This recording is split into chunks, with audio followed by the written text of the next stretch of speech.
Hey, everybody. Happy Friday, everybody. Everybody is in trouble. Everybody. And I'm about to tell y'all why. Happy Friday, everybody. I must just start speaking to people. Hey, Miss Cheryl, you're in trouble. Hey, Willie Just Jam, you get a pass, fam. But hey, happy Friday. Miss Cheryl, you're in trouble. Mr. BS, what's up? Happy Friday, you're in trouble. Who else in here? Who else?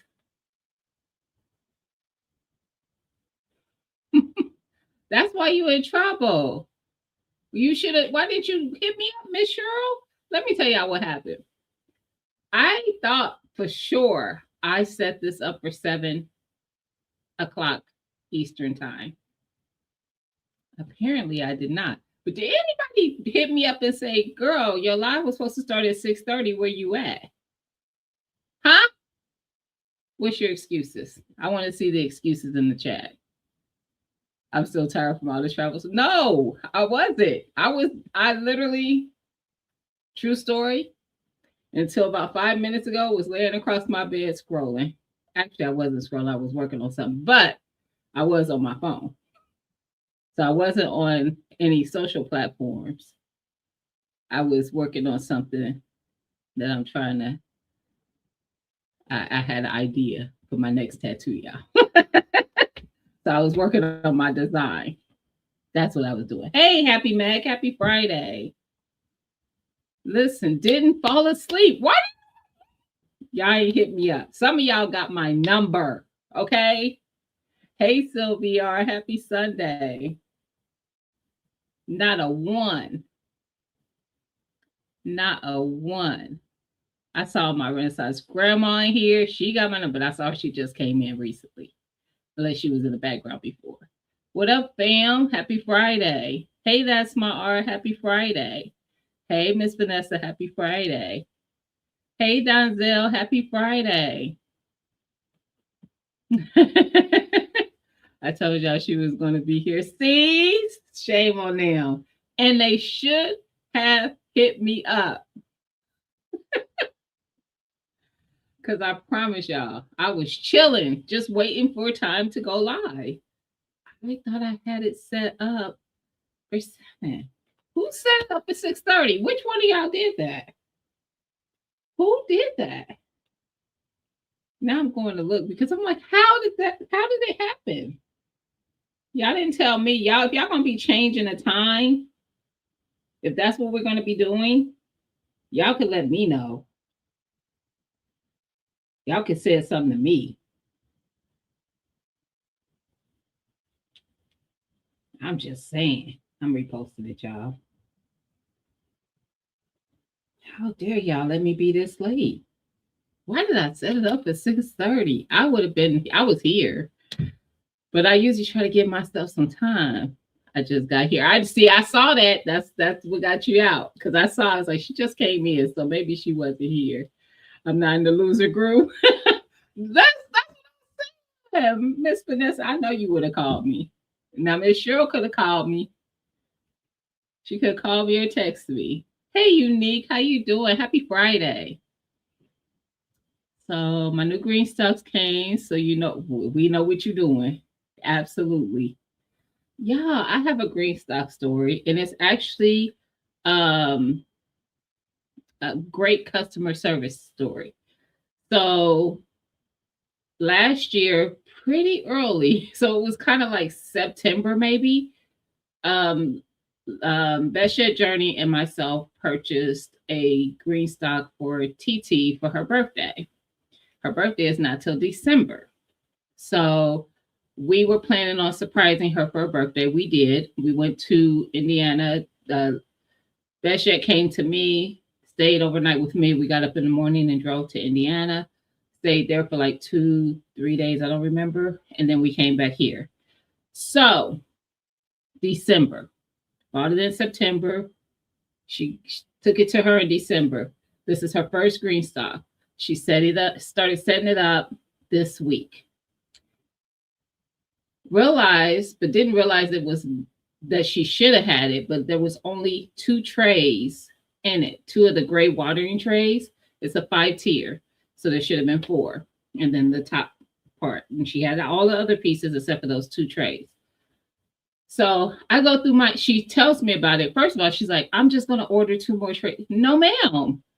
They should have been in the box. She just now opened the box. So I said, let me find my email confirmation from when I ordered it, and I'll reach out to Greenstock. Well, I could not find the confirmation of my order, but I reached out to Greenstock anyway. I tried to call first, but it was like something, leave a message. So I emailed, included all of my information. So where it was shipped to, my name, my phone number, all that. A rough, I told them the month that I bought it in. I wasn't exactly sure when. And, if there was a way that they could, find this order, and then be able to send the trays out to that were missing, but send them to the person that we gifted it to, because I told them it was a gift. They reached back out the same day. I did not expect to get a response the same day. I mean, within hours. And they're like, sorry to hear about that. Can you give us your friend's information so we can ship that out to her as soon as possible? Blah, blah, blah. Gave them TT's information. They shipped it out the next day. That's what y'all don't know how valuable good customer service is to me. That is my thing. I'm telling you. Good customer service, because even if I'm like, green stocks can be pricey. I don't, y'all know I have a couple of them anyway, but they can be pricey. I don't know if I want to invest in that. I invest in good customer service stuff. All day, every day, twice on Sundays. I love me some good customer service. What's up, New York Outcast? How you been? Where you been? Happy Friday. And I only know because I see people speaking. I looked away from the you thought this would be funnier. Don't be mad at your first, but thinking you had something good going on. Mr. Right could have been, oh, well, you know what? One day, New York Outcast, that will be my story. I'll be like, y'all, Mr. Right was at the door. What up, Mike? Happy Friday. Mike, them squirrels been picnicking at that dang on feeder. If anyone has a Tractor Supply store, go ahead and take a peek. I just got raised bread. Greenhouse toppers for $10 each. What size?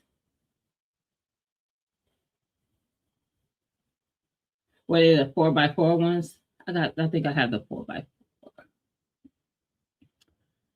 $10 instead of 40. Don't go to yours though. Just don't tell them where you at. Don't tell them that. Listen, customer service for me anyway can make or break anything. It could be, I have let doctors go for bad bedside. Like if you come in and you just start reading my chart and talking about what you see in there and you don't greet, you probably won't be my doctor very long. Because what? I remember when I was pregnant with my second daughter, the doctor comes in and she just starts reading off the information. You know, it says you're this far along and this and that, all this stuff. Never even said hygiene. Ma'am, ma'am. And I was recommended to her. I went to go left there to schedule my next appointment. I said I need to schedule with a midwife because I need I need to feel like I don't care if I am a number. You're gonna make me feel like I'm not. Okay. Okay. But it makes a difference to me. What up, Urban? Happy Friday. Yeah, I'm gonna get into the topic. I'm just trying, I gotta catch up now. Oh yeah, do it short so we can see it. I wish they had a deal like that in on jeans. That part, look, I think we all do. You just been busy. I understand. Oh, 70 by 28. Hmm. I don't think I can now I could work with it, but it would not fit my beds because 28 is only a little more than 2 feet. I I got a couple 2 feet. I don't know, they might go over those 2 foot beds. Because I love having that one over my big bed. And it's an 8 by 4. Well, yeah, 8 foot by 4 feet. But my bed is 6 by 3. But it goes over it. And that's what those my collards, cabbage and stuff is. They go unscathed, and I love that. So I'm gonna have to look into that because you guess what? I might just grab a couple just to have. Listen, good customer service makes a big difference. And that's how your business kind of, depending, because I'm the kind of person who's going to talk about it like I'm doing right now. So if somebody was on the fence about green stock, like, I want to get one, but I don't know, blah, blah, blah, blah. And maybe that will be the deciding factor. Like, I hear good things about it and they have good customer service. Like literally that was the entirety of our exchange with each other. They sent me the confirmation because I was the one who ordered and they had my email. I got the confirmation for tracking when they shipped it, and I just forwarded it to TT. I was like, it's been shipped. It was the next day. That makes a difference. Hey, the Nichols. Happy Friday. All right. I fired listen, New York Outcast. I fired lots of medical staff.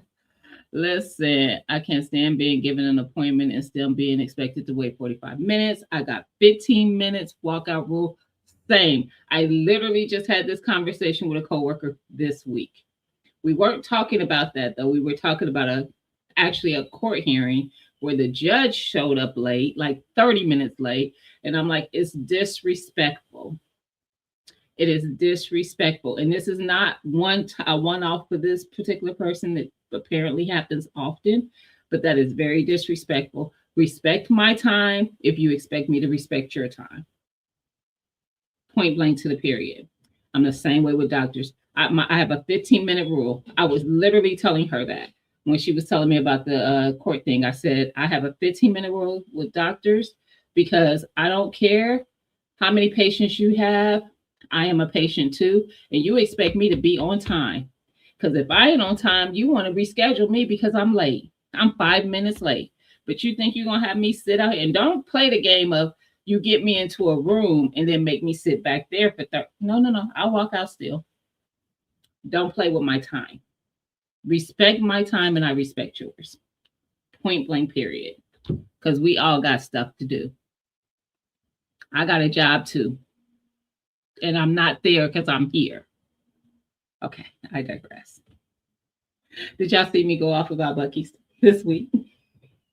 Y'all, and those who watched it and commented, I appreciate every comment because none of the comments was like I felt like anybody like took it real personal, first of all. But I was in my feelings.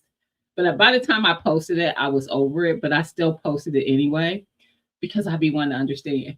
But either the only people who responded are the people who don't really fan out over Buc-ee's. They just kind of go if they're traveling, or y'all wasn't being all the way honest in my comments. Because The way that it be crowded is unreal. And all them people ain't traveling. Okay. I'm just saying. Uh-oh. I went the wrong way on the chat. Um, yep, just disrespectful.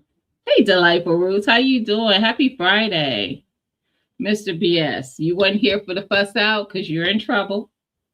Because how come you didn't hit me up when I wasn't here? You could have sent me a DM. I had to look just to make sure, but I know I didn't have any messages. No. No. No messages. You could have hit me up in the DMs like, where you at? But no. I'm just saying.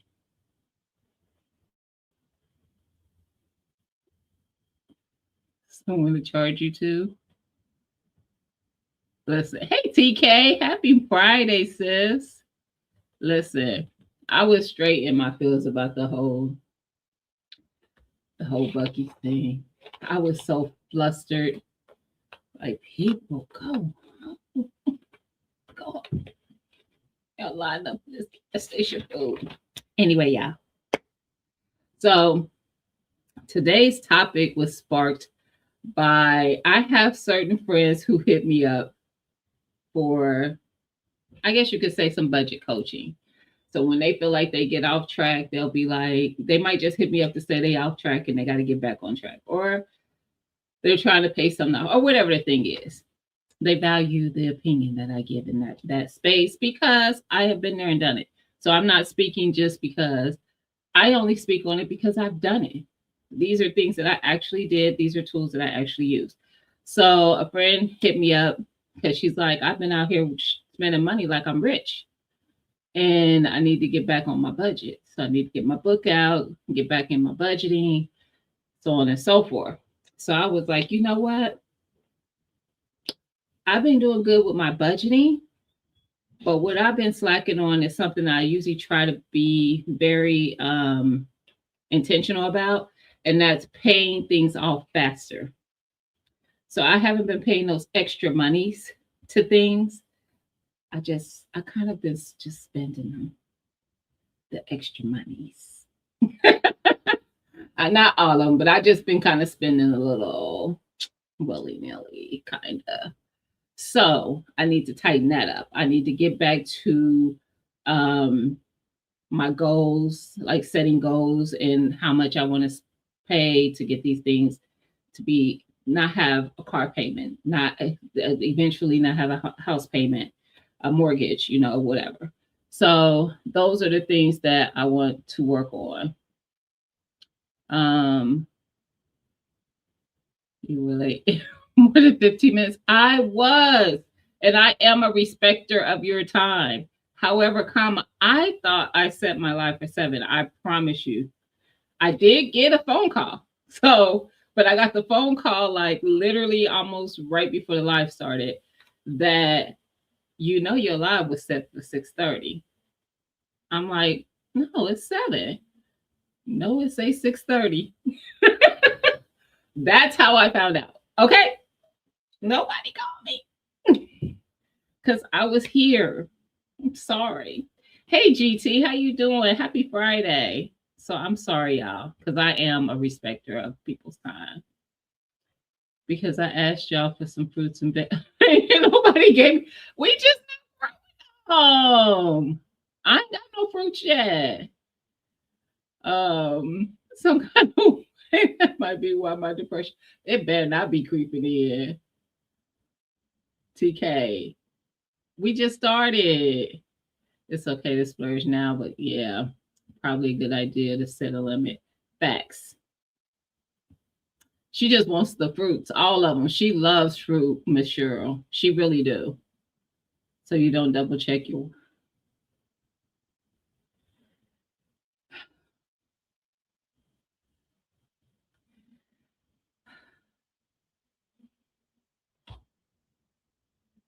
In my opinion, extra money doesn't really exist. Facts.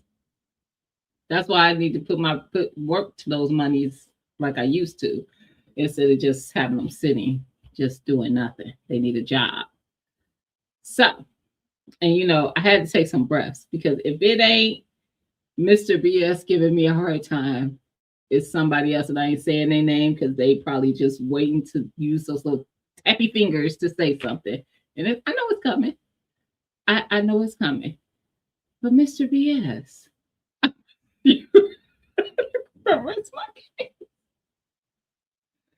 You don't see, and you know what? I'm gonna let you have it, because when you late, I give you crap. So here we go.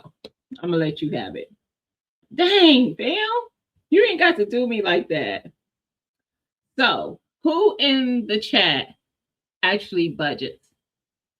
Like, literally sits down with a book where they're budgeting out what they bringing in, what got to get paid out, and like balancing and all that stuff on a weekly, monthly, whatever basis you do. I appreciate you, Mr. BS. Ooh, TK, you want fruit or a tree? You want a tree, sis? Because I'm just saying. But who does the fruit, please? I can't handle the gardening between. That is right. She is in nursing school. That I don't know where she finds the time, because y'all, when I was in New Orleans, TK made time for me that Friday evening. Came and picked your girl up. We went to dinner, had a good time, and she was tired, but she was like, "I gotta come. I'm coming. I'm coming." So I appreciate you, sis, because I'm like, how are you standing? Like, her time is, talk about somebody's time who's valuable right now. Like, she don't have a minute to be sparing like that. You do, but you need to do better. Hey, we all can improve in some way. I just got hit with $250 expense. Car needed a new muffler. I'd be raising the 1,000 ticket. What does that mean? Do y'all do New York? Do y'all have, when I say New York, I mean the state, but New York Outcasts is what I'm asking. The emission stuff still that you got to do when you get your, I just found out there's states that have that still, and I was like, oh, we got rid of that many, many moons ago because it doesn't work. But anyway, it's just a money grab, which I knew when it first started happening, but they still do it in some states. But you want to get the money. Oh, risking $1,000 ticket. Got you, because y'all get it for the noise from the muffler. They hand out tickets for that, because they do get loud when they go bad. So that poses a good question, though, New York Outcast. From your comment, you got hit with an unexpected expense. Who in the chat could get hit with an unexpected expense and not have to rob Peter to pay Paul? They literally can just take care of whatever that expense is. And be honest. Ain't no judgment here. I try to budget, but I'm on YouTube. You can budget and be on YouTube. I be on YouTube, and you know I'm about that budget life. I should have brought my planner in here. I didn't. I know exactly where it's at. I was trying to think, like, where is it? It's in my room, though. Don't have crew. I thought you wanted to grow something. Nah, I know she don't have the time to grow. I do. Not right now. Maybe in a couple years. And I know that sounds crazy, but anybody who knows, when you're going to school in the medical field anyway, in school period, but medical, child. Mm-hmm. Yeah, I can attest. I know her schedule is tight. She wouldn't have the time. She'd fall asleep on before she could water. And by the time she get up, she got to make moves. So raise the ticket to 1K. That is crazy.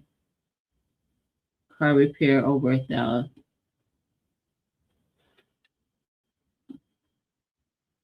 Were you able to cover it, GT, or was that beyond what you prepare for unexpected expense?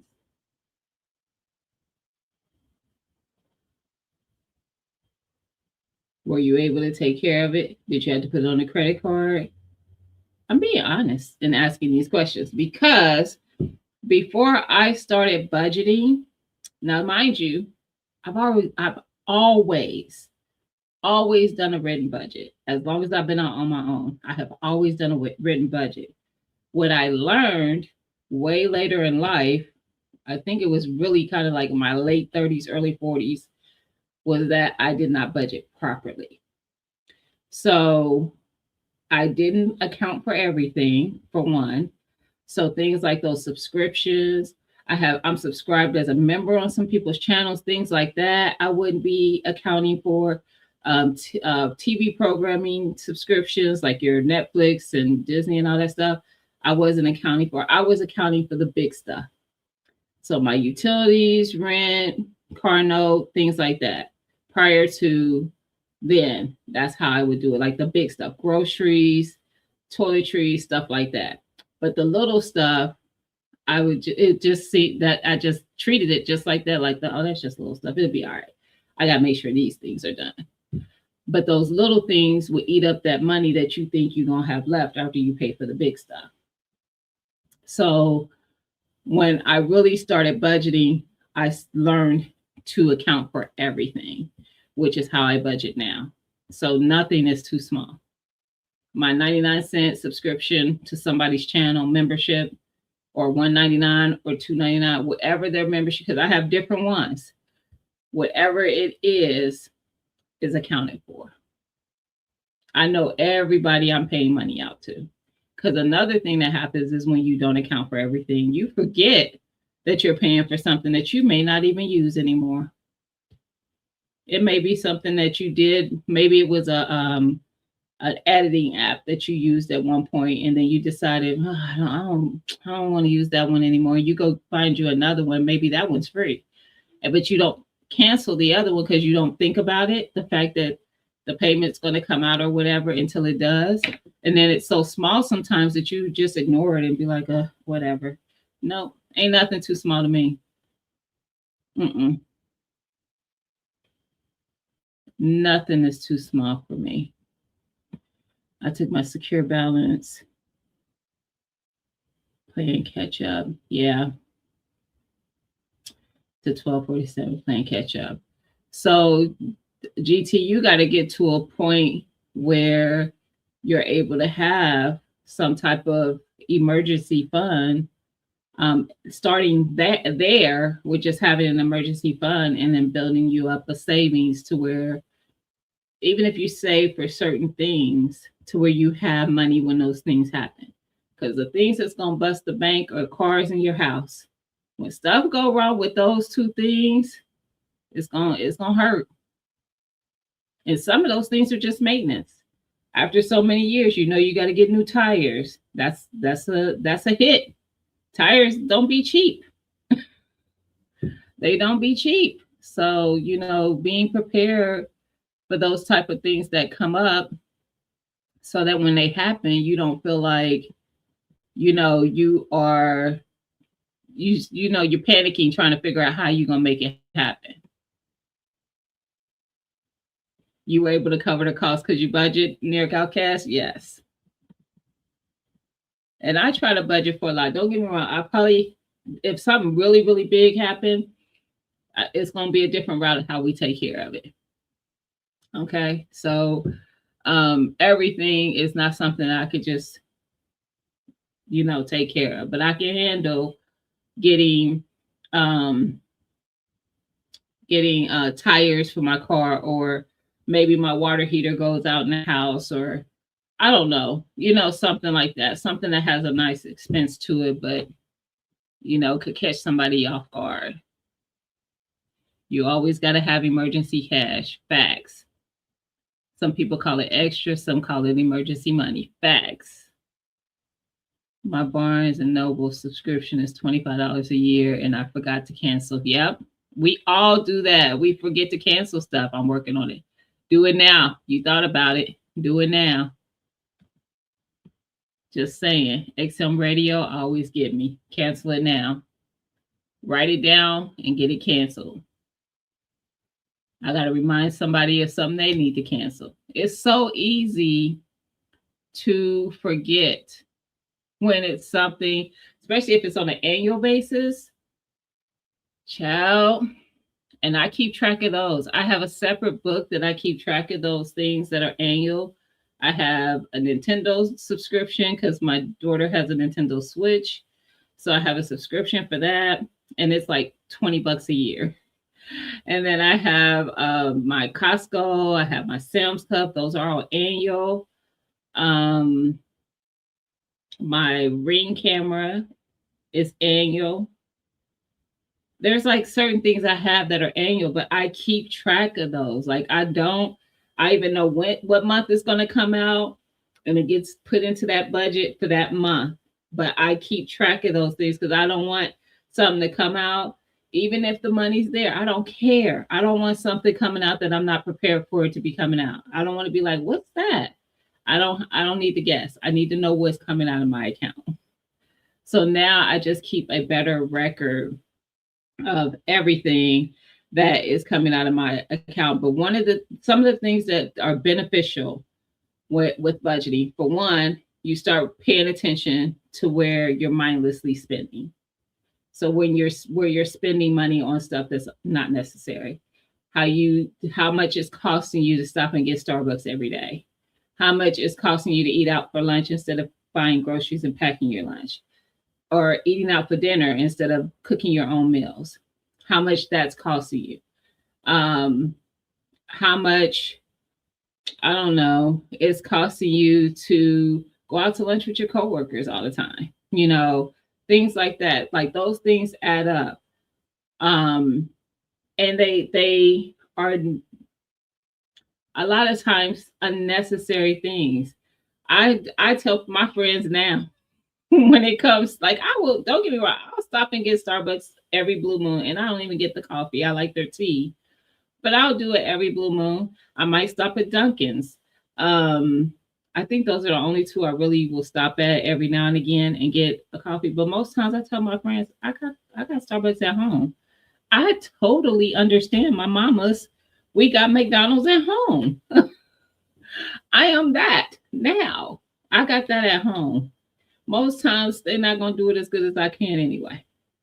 So guess what? I'm going to go home and have mine because I got that at home. I don't need that. I don't need to go spend my money on that. So that is usually the biggest thing that most people do, is they spend money mindlessly on the small stuff. And that was something that I used to do. I was bad about swiping that card, my debit card, everywhere I went. Every little stop I made, whenever I want something, if I'm in the store or whatever, just swiping that card, knowing the money was there. And then I'd be like, I was supposed to have such and such left over after my bills cleared. And why do I only have this? Because I keep swiping my card. So I do a lot more cash spending now. And I've been like that for about 10 years now, where there's rarely a time somebody's going to be around me and I don't have cash. I usually always have some cash on me. Always. I actually ran out of cash from being in New Orleans because I was tipping people. I had to tip Uber, then I tipped the valet, stuff like that. So I figured it out when I was at work, because we play lottery as an office and I hadn't paid my lottery money. And so I had told the lady who collects for it, I was like, yeah, I usually always have cash on me. I got to go get cash. I spent it all in New Orleans. So now I have cash again because I made sure of that. But I typically always have some amount of cash on me all the time. And I will tell you, when you're spending cash and you really, really are disciplined in the fact that this is the cash I have and I'm not going back into the account to get more, you will be more disciplined in how you spend that cash. Trust me. That was what got me to be more disciplined. I would have to really be honest with myself because I'm not cheating nobody but me. If I take out $100 and I'm like, this is whatever I want to do with money, like if I want to go buy a book or I want to go get coffee or whatever, but I ain't getting another 100 to spend on all this silliness until whatever. I'm going to penny pinch my $100, trust and believe. I'm going to really think about do I really want Starbucks today? I mean, that's $5-6 and I could go make it at home for free. And then I could take that $5-6 and put it towards a book because I might want that more or whatever the thing is. So I always tell people when I'm working with them to budget that I always tell them you're not depriving yourself of stuff. You still do the things that you enjoy doing. If you have a hobby, like if you're in the 2A space and your hobby is, shooting, going to the range or whatever, you like being to get ammo when you need it. You might like buying a new gun every now and again. You might want to get an optic or a holster or whatever. But budgeting for those things make it a less hard hit when you do it. So I know like when I first started buying firearms, it was a shock sometimes when I'd be like, oh yeah, I went and bought this and this. At the same time, I'm like, yeah, is that weird? I didn't know, but it was in my budget because I did a budget for buying firearms. I didn't just start buying them. So if I had whatever it was in the budget, I might buy 2 at a time. I might buy more if I wanted to. So I didn't realize that was such an odd thing until I was just casually having a conversation and somebody was like, at the same day? I'm like, yeah. And they're like, oh, you got money. No, I budgeted. It's not about the richest people be frugal with them spends. They don't just spend on crazy stuff. Now they have stuff. Like I said, they have hobbies and things that they get into that's a thing to spend the money on. But it still is not without having a limit to what you're going to do. So it's just limiting yourself, but not depriving yourself. So I always tell all my friends when I'm helping them, write down everything you pay for. Be honest. Try to think of those little things that you probably forgot about. And guess what? Even if you don't remember, that's okay. But when that thing comes out of your account, write it down. Because you probably don't remember until it comes out. Write it down so that now the next time you know and you can account for that. Or if it's something you're not using anymore, you can cancel it. So I always go through that with them when I'm doing it. But I also tell them, what is something that you typically always do for yourself? Do you go get your nails done? Do you like to get your hair done? Do you like to go buy a new outfit? Do you like to go buy a new firearm? Do you like to go, whatever your hobby is? Do you like to buy books? Whatever that thing is, put that in your budget. How much do you think you spend on the average on those things? Most of us aren't going to buy a firearm every month. So you might buy one a year, 2 a year, maybe 3. But you can budget for that. So in 3 months, I want to buy another one. This is the amount that I want to spend. Let me see if I can work that into my budget instead of just going out there and doing that. But the same thing applies for building up the savings, because that's the one thing I always try to make them do as well. If they don't already have money that they can tap into when something happens, let's build up that savings. So that what we call extra, like New York Outcast says, there's really no such thing as extra money. We just call it extra because it doesn't have a place to go specifically at the moment. Give it a place to go. So that money that you thought was extra, let's put these in different places, in different categories. So you know that you like to go out to eat. Put it in that category. Put some there.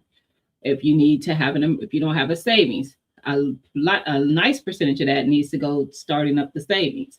And just be consistent every month of putting that dollar figure towards the savings. and just let it go. I used to call mine tithing to myself. So 10% of my whatever my check was went into a savings every pay period. And I did that for a long time.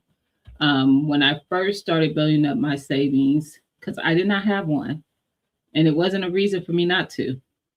I could definitely have had one. Um, but I really didn't have money saved up. I was just spending it. So when I finally started budgeting and then creating a savings and building that up, I think I was doing maybe a couple hundred a month into the savings until I built it up. And that was until I got some other areas in my finances under control. So really I had more money to free up, but I was still spending high in some spaces. Groceries, I've talked about this many times. My groceries and household stuff, I was spending a lot of money a month on. I mean, 1,000 plus a month for these things. And I was going to the grocery for one with no list, no plan of what I was going to cook, just knowing things that I do cook. And of course, falling for the end cap stuff, the sales, the two for this and whatever. Excuse me, and picking those things up because, of course, they're never going to have, my chips on sale again, 2 for $4 or 2 for $5 or whatever. They're not, never, ever again. So I got to get them now, right? Yeah. That was the kind of stuff that I was doing. So when I first started trying to look, like kind of get a hold of my grocery household good budget, I would set a budget for what I was going to spend.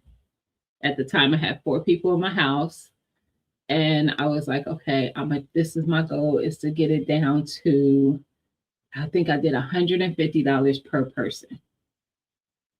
And for months, I did not make it. I went over budget. I would do the 150 per person, but I always needed more things. So I was still over budget. And I got to a point where I was like determined not to go over my budget. This is how determined I was. Because I am very competitive with myself. I don't know if y'all know this or not, but my channel name is Gina versus Gina. Okay. I'm just saying that is a real thing. I am very competitive. And when I try to accomplish something and I'm struggling because I'm the person that's creating the struggle, I am fighting that much harder to beat. I'm like, I'm going to win. Gina, you are not winning this. I'm winning this. Don't call me crazy. That's my life. Seriously. So I was determined that I was going to keep my budget at 6 or less. I started making my own pizza crust. So I would buy packets of yeast. I already have flour because that's something I just would have on hand. And all it is the yeast, flour, and salt. And I think it's just water after that to, combine everything in. And you don't even have to let pizza crust rise. So I would make my own pizza crust and I would just make a bunch of them. So I would maybe make 10 to 12 medium-sized crusts. And then I would bake them for a little bit so they wouldn't be, doughy. And then I would put parchment paper in between it. So I do a parchment paper, pizza crust, parchment paper, pizza crust, and put them in this freezer bag and freeze them. So whenever I wanted pizza, I had pizza crust. I was making my own cookies because cookies was something I would buy. So I started making cookies, oatmeal cookies, chocolate chip cookies, sugar cookies. I was making them myself. I'm trying to think of what other things I started making. I started doing a lot of homemade. And another thing I did is I stopped eating out as much. So I started, Fridays is still that way in my house too. Fridays are the one day of the week that I absolutely will not be cooking. Are there months or weeks? I shouldn't say months. Are there weeks that other days I absolutely don't cook. Absolutely. Some days I just don't have it. But a lot of days I do. I come home and cook. Most days. So the majority of the days of the month I'm cooking, but there are some days that I don't. Fridays is an absolute though. Every Friday. And I started that a long time ago. I was like, okay, we're going to cut it all the way back. One day a week will be a day that I'm going to take a break because I don't want to cook every single day. And that day we'll have whatever you tell me we're having for dinner. So I started doing that. And I budgeted that money separate. So our eating out money was separate than grocery money. Um, so I started doing that. But cooking my meals, planning my meals. So I had a meal planner so that I can plan what I'm going to cook every week. And then I would know what I had already and what I needed to buy to make sure I could do those meals. And that was how that budget stayed in order, is by doing that. I feel like I'm missing chat because I haven't scrolled. It's not scrolling on its own. I just noticed it. My dad tells me to stop working to cover something. You want to buy and just buy less. Yeah. And budget the needs and desires. Yep. Because you could budget. I've been telling y'all, I told y'all before garden season to start budgeting for garden. GT, I was telling y'all before it started. Nickel and diamond ourselves into financial stress. Facts. It also gets easier not to spend savings bigger, the bigger it gets. Let me finish briefly. It makes you ask yourself, is it really worth it? I'm putting that on the screen. I want y'all to keep reading that to yourself because that is facts. My oldest daughter, I promise you, every time I talk to her, she complains about how broke she is. Every single time. My daughter is not broke. However, her savings does not exist. And I know the feeling because that's how I am. I don't even, I know it's there. It's mine. But it doesn't even register as spending money because that's not what I do with it. So I know it's there and it just doesn't even, when I'm dealing with stuff, it doesn't even register as money to pull from, period. Because when you build your savings up a certain way, like when you're starting to build it up and it's really becoming what you probably envision savings to be in those brackets of dollars, you're not going to just, all the work it took for you to even get there, you're not going to just be spending it. You're not. That's just not how that's going to work. So it is not just you. That is a real thing. Can you hold up your budget book for me? I don't have it in here, but I can hold up one because I have one in here. Hold on. Hold your mule.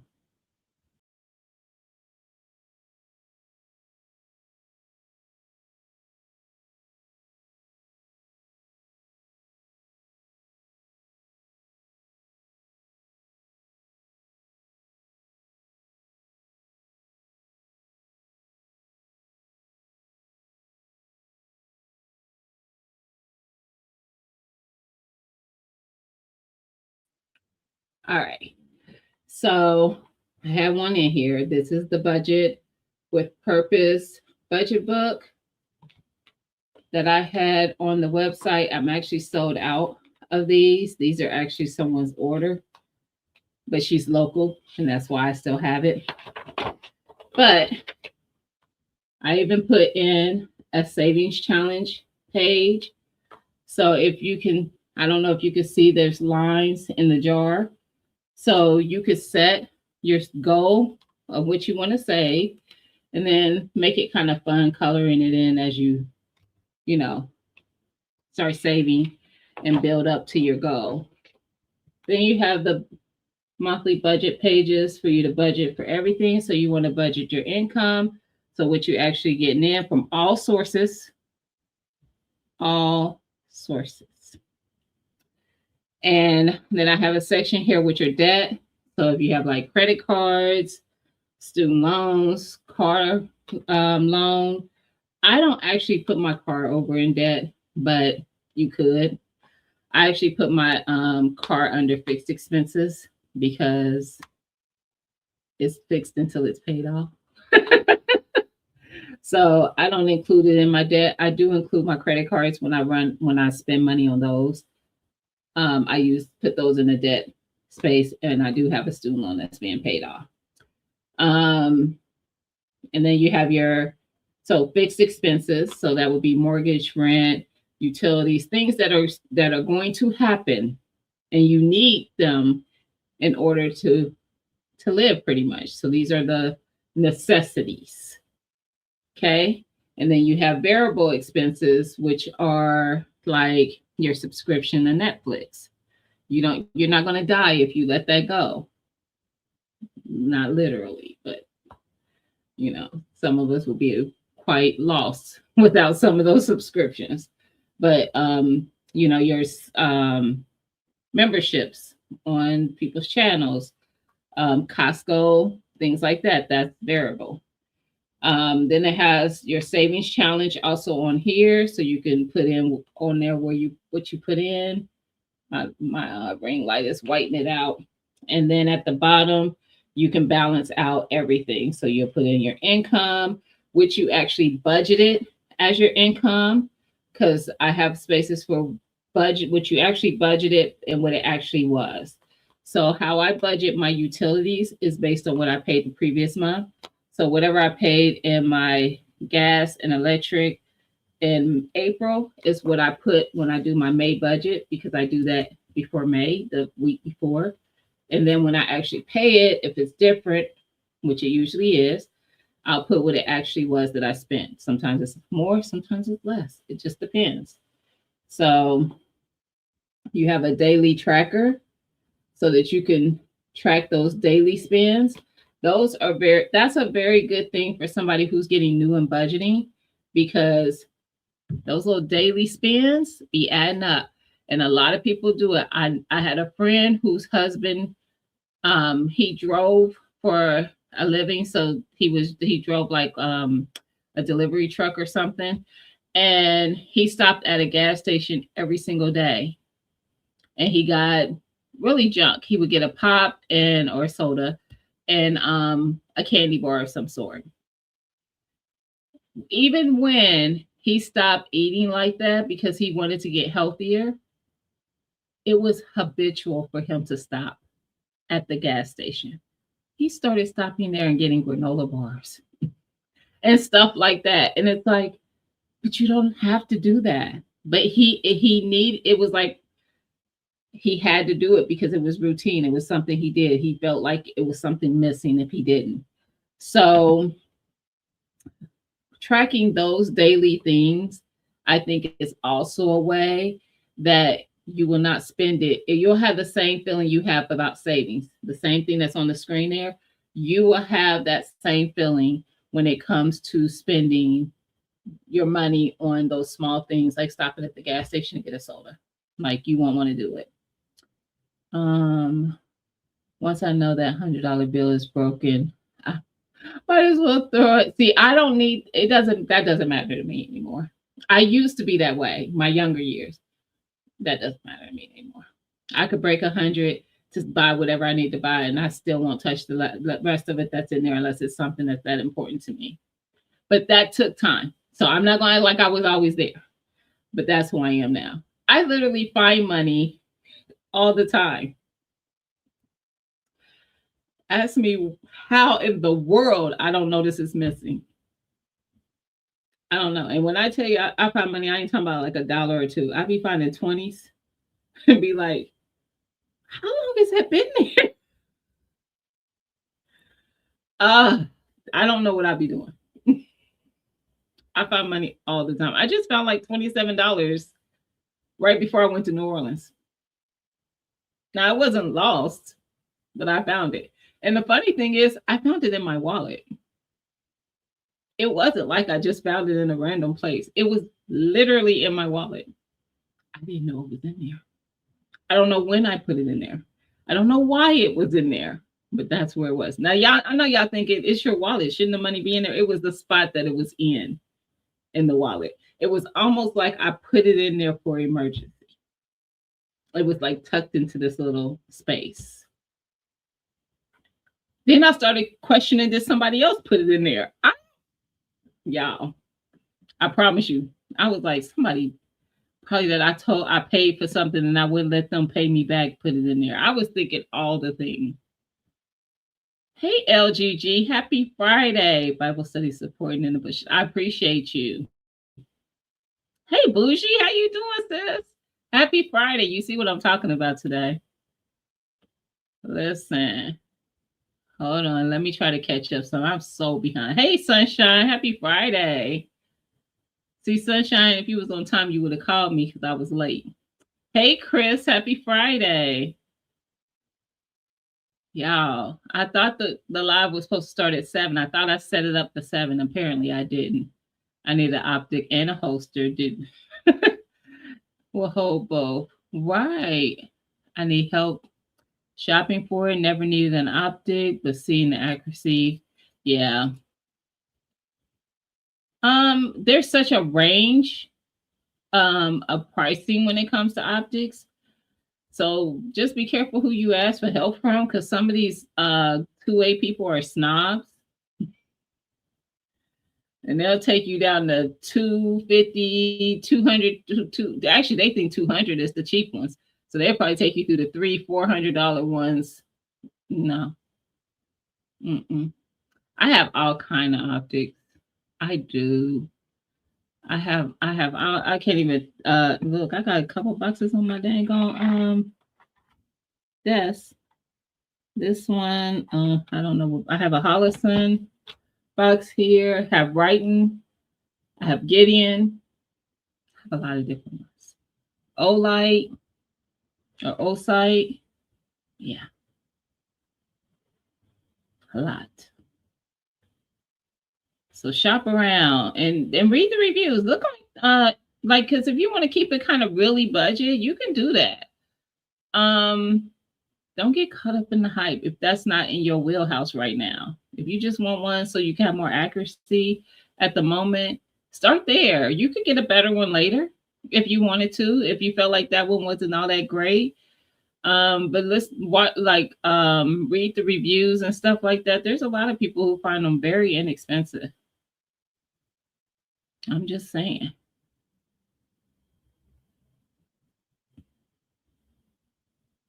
I'm trying to catch up a little bit, y'all, and then I'm gonna get back into it. I promise. It's hard to let go of big amounts. Facts. But like I even tell my daughter, my oldest, because she's had two times that somebody's totaled one of her cars. So 2 of her cars have been totaled because somebody hit it. The first time it happened, she was able to go put money down on a new car and everything, and she was good. And I was like, but she was frustrated because she had to spend her savings. And I said, but if you didn't have your savings, then what? I said, that's what it's there for. And it wasn't like she wiped it out. She just had to spend a big amount. And that's always frustrating when you have it, but that's what it's there for. And I think every person goes through that when they need to spend it, but that it's not there just to stay. It's not gaining you anything by not using it when you need it. It's just not.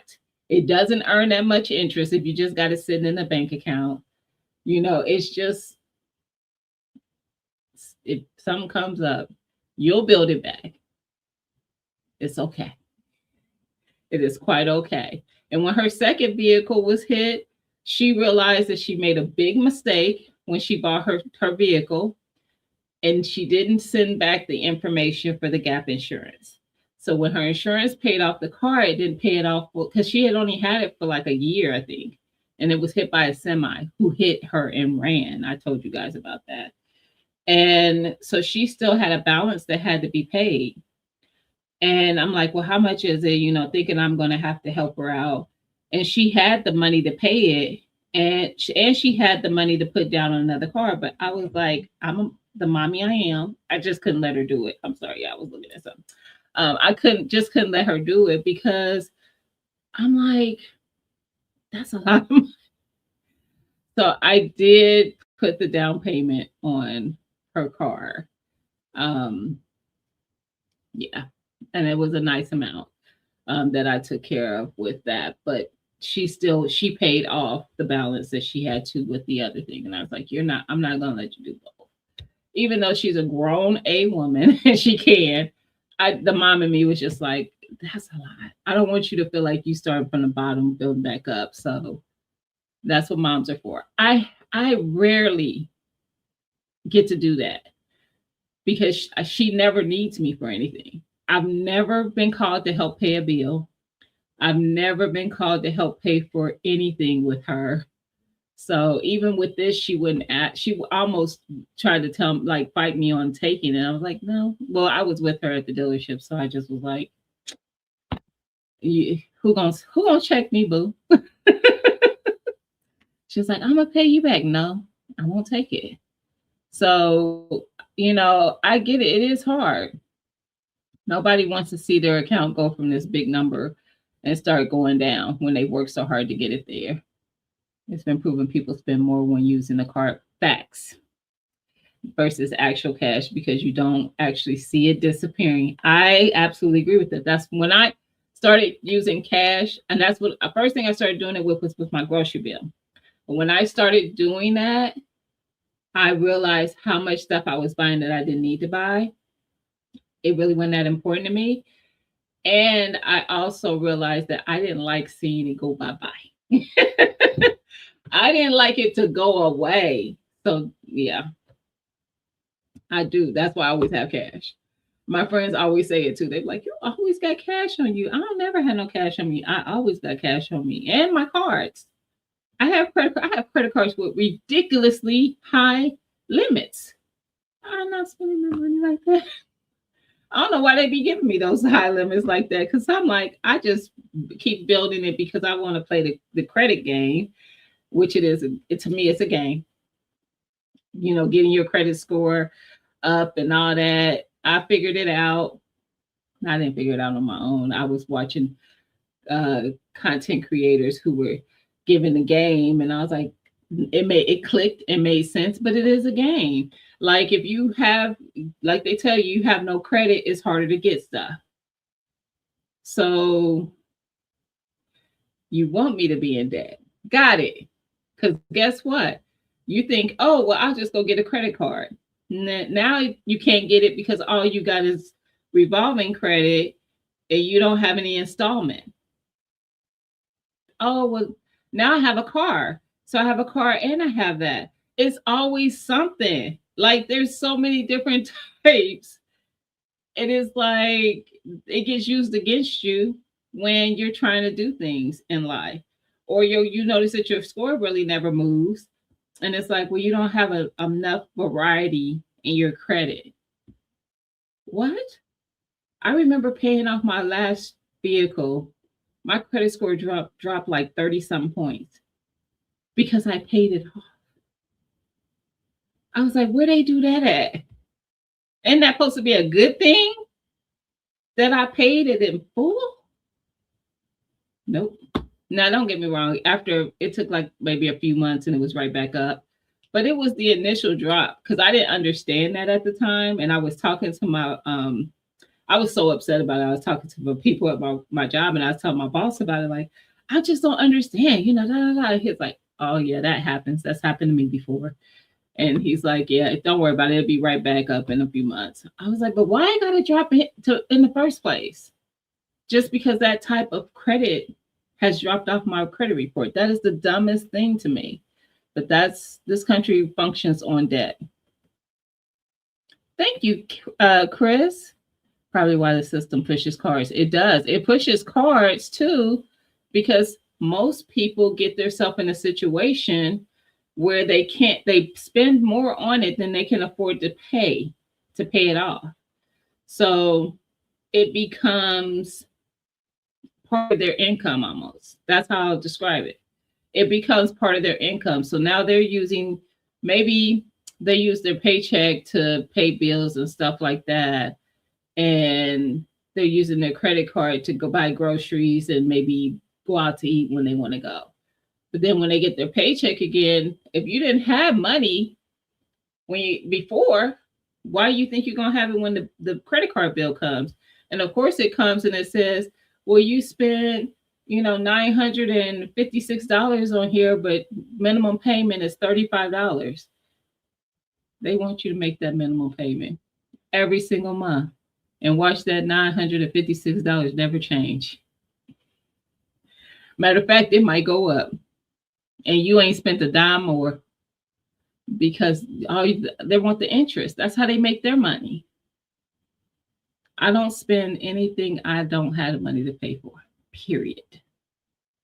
If I have a $2,000 bill, credit card bill that comes through, I got the $2,000 to pay it.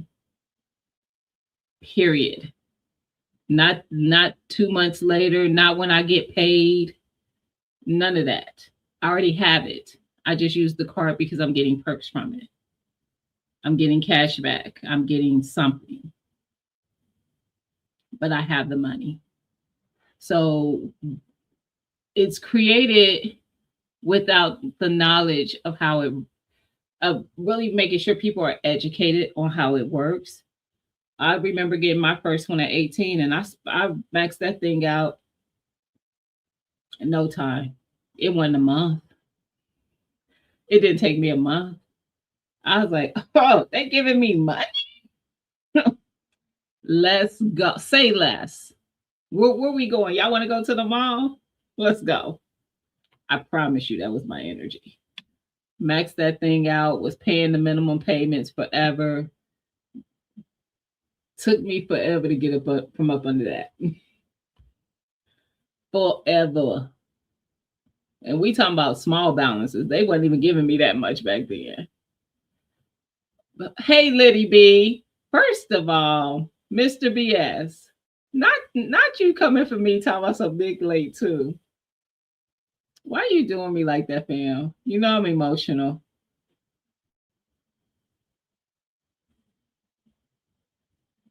Oh, sunshine.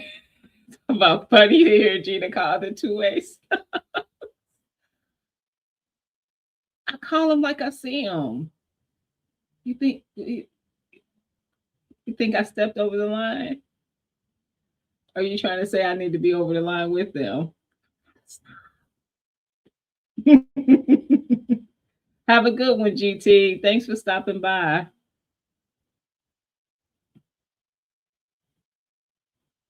Yes, thank God I had it when I really needed it. Yes. And I tell you this, when I was my daughter's age, probably by now, she's about to be 30, but in my 20s, child, my mama helped me out a lot. I had to make that phone call a lot. I did. But again, when we know better, we do better. So I had learned how to budget and things like that before my daughter got out on her own. So when she was in college, I set her down. She was working and going to school, but I set her down on how to budget. I was like, okay, you're going to budget. She ain't had no bills. She had a cell phone, I think, and car insurance because she had a car. And so she had gas, car insurance, cell phone.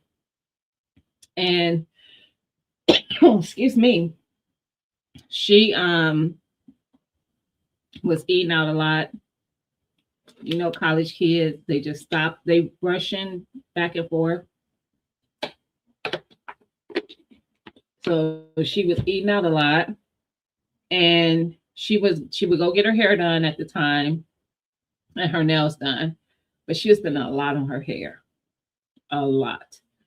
And I said, okay, well, this is something you like to do, budget it in. And then whatever outside of her budget, whatever was left, I said, throw that in your savings account. She still functions like that to this day. Still to this day. So yeah. That's what I remind her every time she has a situation. I'm like, but could you imagine if you didn't have that money? Yeah. Excuse me. Yeah, I got a tickle and it won't go away. The more I talk, the more I feel it.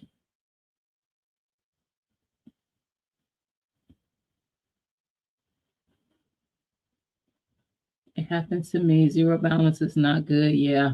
As long as you have a balance and pay it off before due date, score will go up. Yep. Keep it at zero. It don't move.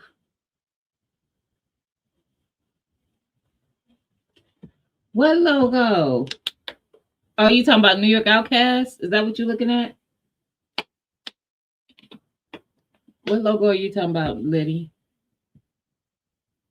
Be your own banker as much as possible and don't get dependent on credit. That part. Ooh, I caught up. Gina is blaming around the neck. Who I'm blaming? What I say? I don't even know what I said. But I'm not blaming. I think one of my biggest expenses is groceries. I have food, but I always want to cook something I don't have, then I get to buying. So, yeah. First of all, this is probably why I had it at 6:30, but I don't know why I thought it was 7. Anyway, because now I'm getting sleepy. But you gotta, yeah, you gotta rein it in. You gotta rein it in, Miss Cheryl. Or when you do your grocery shopping, hold some back for those things that might come up that you want that you didn't get, and you'll have the money already.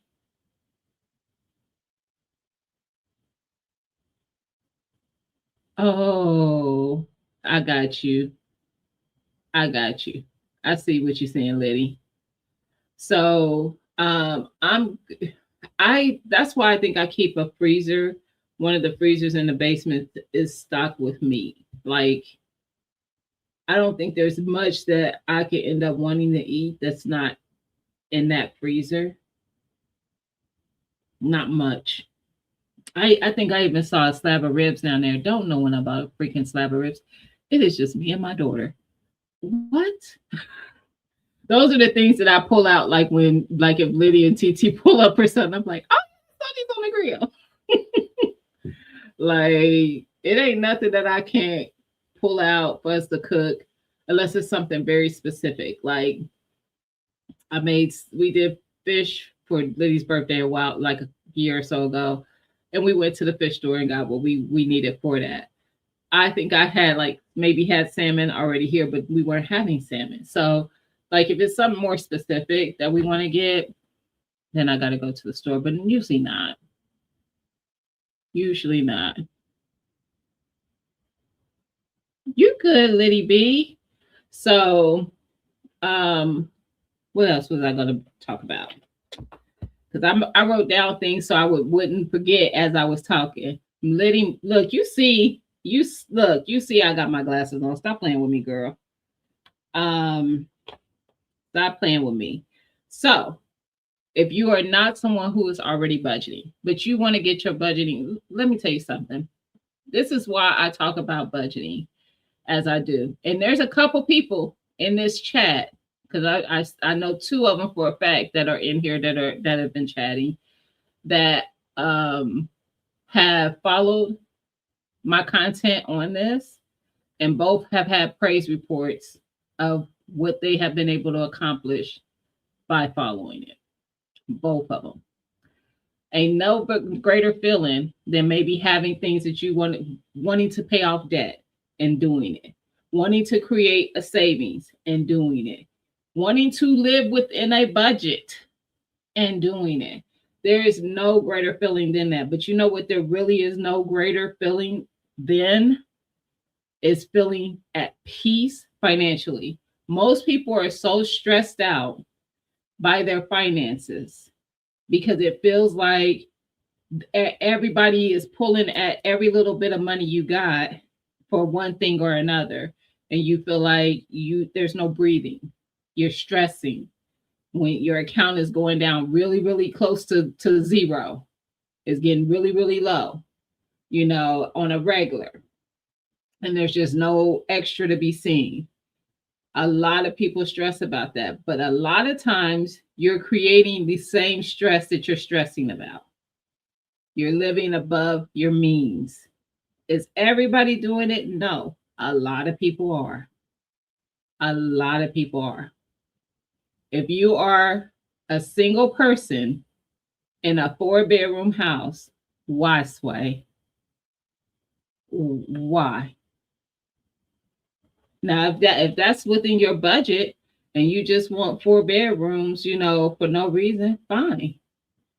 But otherwise, why hold on to that? We get so caught up on things and attaching our emotions to things that the thought of letting things go just depress us because those things are what makes you happy. I am so opposite of that. There is nothing that I have that would I be sad in the moment like, oh, dang, I can't believe that happened to whatever that thing is. And I promise you, I'll forget about it before it'll be brought up. I'm like, oh yeah, I forgot that. Blah, blah. It's a thing. Give me my people. Keep my people okay. People are the things that can ruffle my feathers.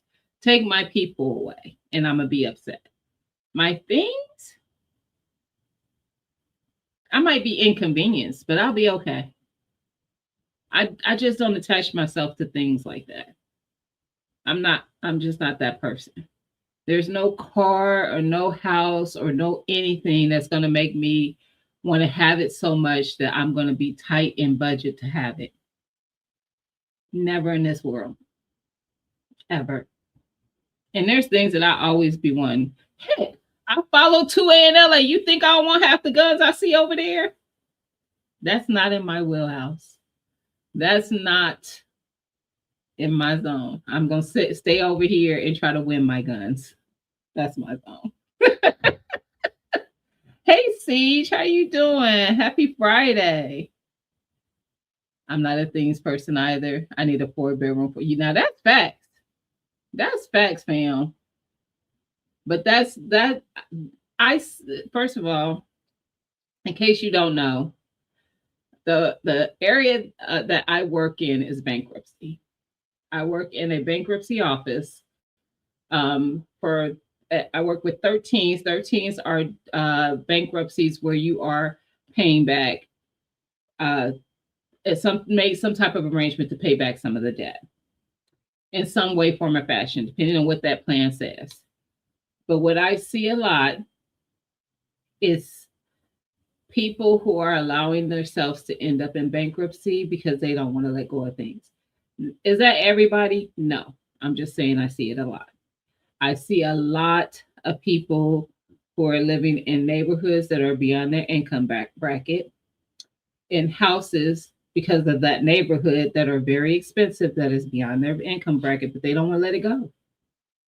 They don't want to let it go. They want to keep that whatever persona or whatever. I see them in cars that I'm like, but you're here. So I don't care that you are driving XYZ because you're here. You allowed that to get you here when you could have just maybe in the moment got something a little less expensive. And then guess what? That'd be your dream car and you work your way up to getting that. But instead, you just have to have that and you're here and they don't want to let it go. And in the 13, you don't have to. You can still pay for it. But I'm not paying $1,000 a month for a car, not in Ohio. I know that's some people's stories in some of these bigger states and some of these more expensive states. But in Ohio, it's not necessarily your testimony unless you got bad credit and your credit, your interest rate is like 20 something percent. So no. My current vehicle right now, my Ford Escape, my car payment is like 300 and some change. And I mean the low end of change, okay? I ain't talking about like I'm knocking at 400. I'm closer to that 3. I'm just over it. Stop playing with me. I'm not doing it.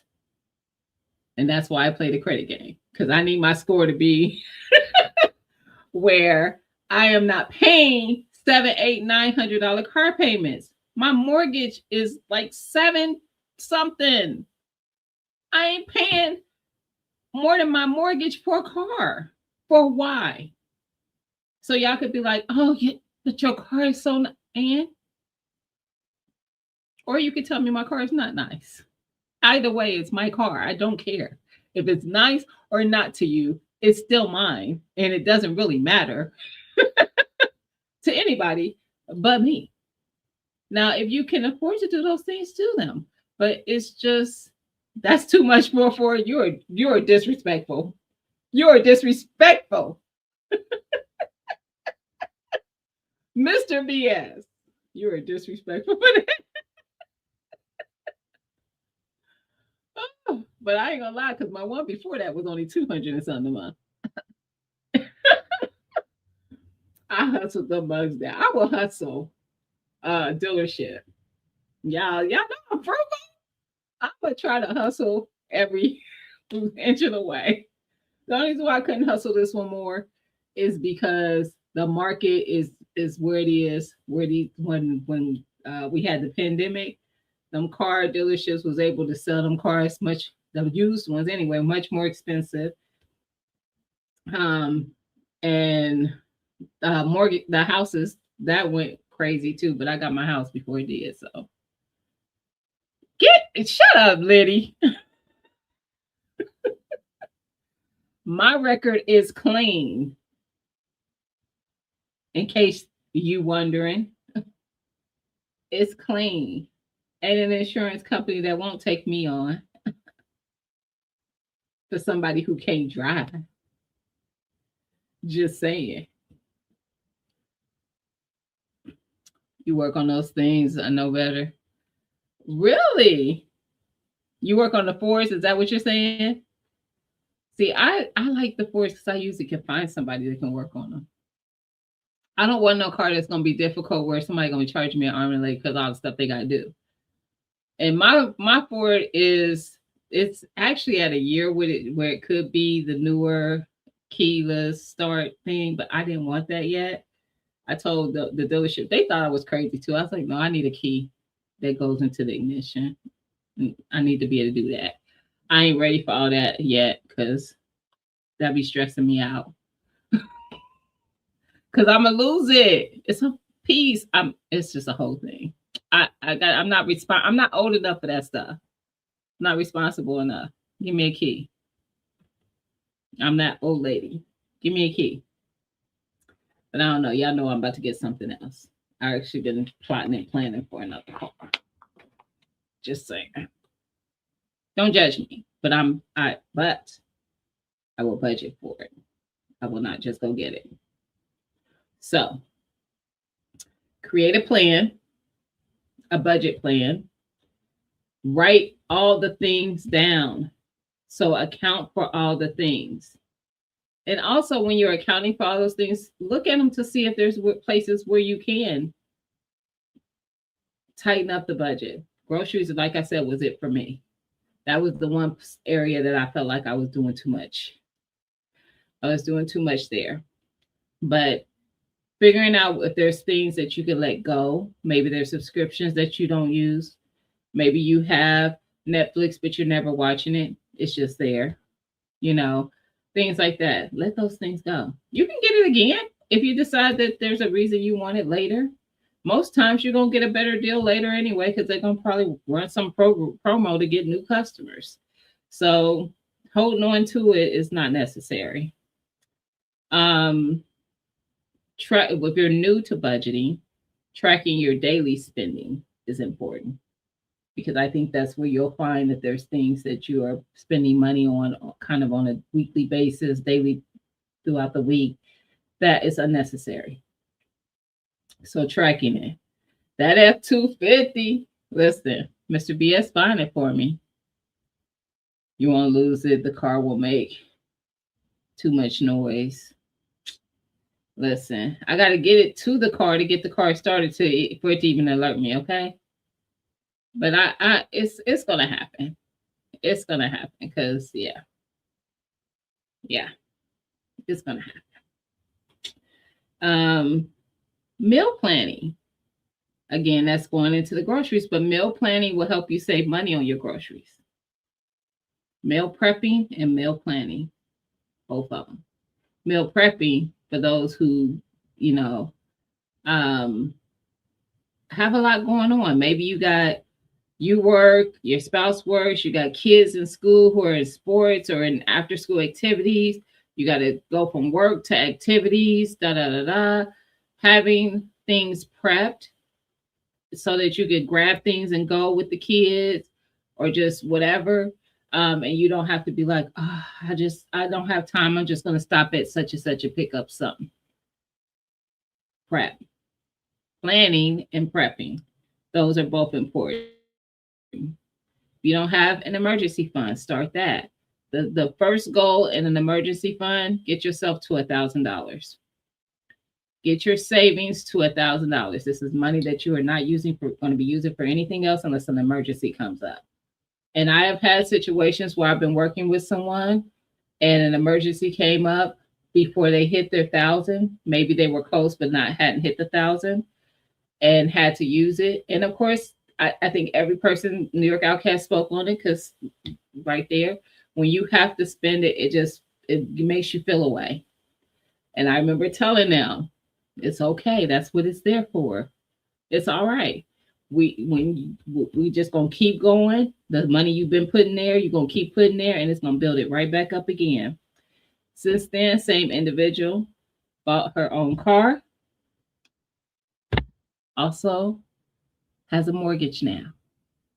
So she is able to put money down on her home. Okay. And she ain't even 25.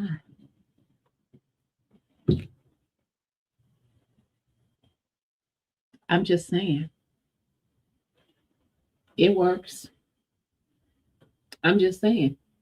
I wish I had somebody teach me this when I was 19, 20, 18, 19, 20.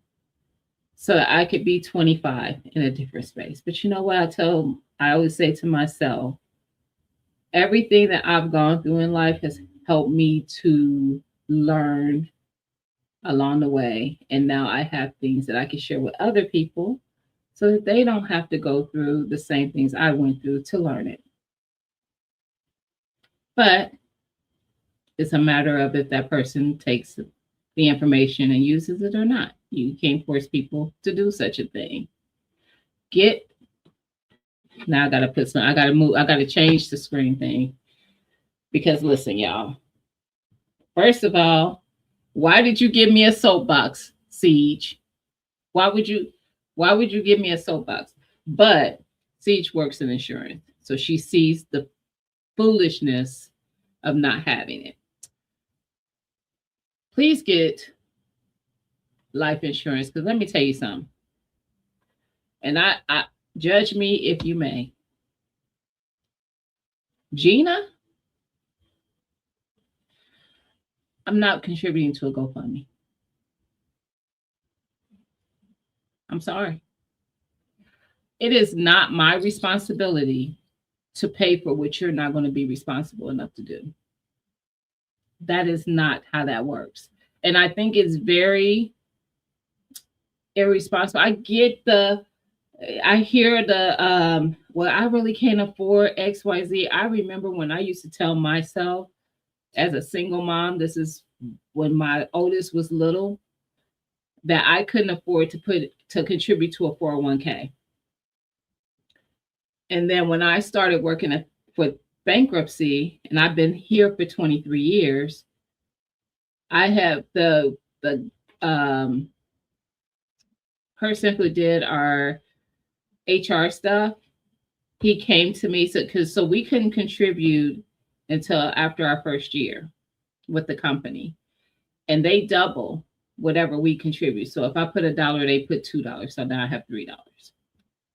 He came to me and he said, you're going to contribute the max percentage that they will match. If you want to do more than that, you can, but that's the minimum that you'll be doing. He didn't ask me what I was going to do. He didn't ask me what I wanted to do. He told me, this is what you're going to do. And I'm getting it set up for you. And it'll start here. And I was like, okay. And guess what I found out? It did not make any impression on my finances for anything else that I did. It did not bother it at all. So really, I couldn't afford not to. So I'm the same way with life insurance, especially if you don't wait until you have something that is going to create the policy to cost so much to have it. And guess what? If you can't afford an insurance policy, don't go out there and try to get a $1 million policy. For why? Your family just needs to be able to take care of whatever needs to be taken care of when something happens to you. A good 25,000. I don't know for every state. I know in Ohio you could do a lot with 25. Actually, half of that, roughly maybe about 15,000. We'll do a full funeral, the burial. That's paying the cemetery to break ground. That's buying your casket, all the things. Holding the action, having a funeral, and then going graveside for about 15. And it still depends on the cast because you probably can get it down from that depending on what you get. So I'll say 10 to 15. And if you cremate, you can do it for under 10 in Ohio. Can't speak to every state. But to have a policy in that range, we're talking about some dollars a month. $3 to $5 maybe. I don't even think that much a month. That's all you need. I think sometimes people try to get too much when it's not necessary. Because is what you're trying to make an impression? I don't know. I remember y'all know I shared that my baby brother passed away last year, the day before my birthday. So March 9th of 2025. And I remember telling my older brother, asking him actually, did he have life insurance? His response to me, and I'm not even exaggerating, was, for what? That's my kids need to do that. They the ones who gonna benefit from it. I said, what are you talking about? He was like, if I get it, then how does that help them? They don't need to get rich, sir. They just need to be able to take care of your services. What are you talking about? You need to have life insurance. But sometimes that be the attitude. And then you're gone, and now the family is like, we can't do it. And they want to do something. And now there's a GoFundMe. So now you want me to fund me, I don't probably even know the person. It's a lot of times where I get GoFundMe requests for people I don't even know. I get their story. Somebody will tell me the story of the person. Maybe they're like, oh, they're part of this community, or there's somebody that's part of this or whatever. And they're really a good person and this and that. You not having insurance does not mean that you're a bad person. It just means you didn't make very wise choices on some things, because that's important. That is important. I get annoyed with GoFundMes because that's not the equivalent to life insurance. That is not it, y'all. We got to do better. We have to do better.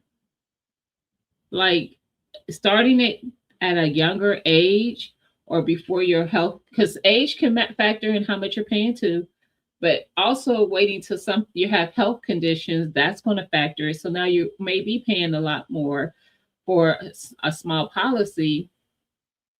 Or if you're somebody who could be disciplined enough to put the money away. The whole reason for insurance is because most people aren't. So if you could be disciplined enough to have money put it aside and maybe make sure you have one of your children or your spouse or somebody on the account so that when something happens to you, they'll have access to the money to be able to do whatever, pay bills, pay for your services, all the things, whatever the things may be, then do that. But if you don't feel like you could be disciplined enough, that's what those policies are for. Do you know that's exactly what you're paying Social Security for out of your paycheck? Because the government felt like the people weren't responsible enough to save for their retirement. So that was supposed to be what that was set up for, to make sure that when you got there, there was something there for your retirement, because we're pulling it every time you get paid. And they, most of us, we may not even see that because they're saying the Social Security is looking pretty slim. The little deposits there, the monies. So who knows? But I'm just saying, you just be responsible. It's very, very inexpensive. I have several life insurance policies. I have them for my children. I have, of course, for myself. Now, I do have some that are kind of up there in value, but I want to make sure that certain things are taken care of. If this house isn't paid for at that time, I want to make sure it can be paid off. I want them to be able to decide what they want to do with it. They can sell it. I don't care. They don't have to pay it off. They could just sell it and, take whatever equity that's been, put into it and just use the money, whatever. I don't care. But if they wanted to, they would be able to pay it off. They'd be able to pay the car off. They'd be able to pay bills for quite a while. But it just depends on you as the person of what you want to be able to do. But at least be able to bury yourself. Okay? At least be able to take care of that in one form or another. May it be cremation that's not as expensive, or actual service. Because families be out here struggling. And I'm not her. I am not her.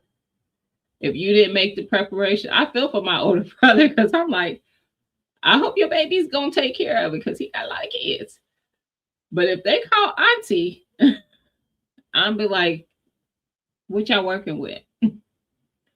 Because I don't know what to tell y'all. I told your dad. It's not my job to bust my accounts down to take care of other people who don't want to do it themselves. Because clearly, if I'm gone, they not contributing that way. Absolutely not. So we got to stop doing that. I am so tired of seeing them.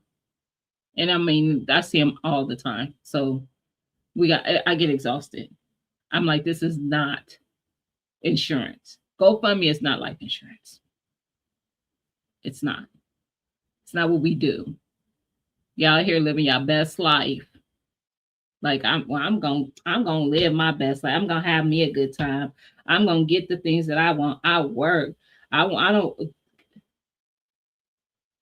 If that's the attitude you have, you're gonna have that attitude in the afterlife too. Cause I ain't paying for it. I'm just saying. Let's be responsible out here. Just saying.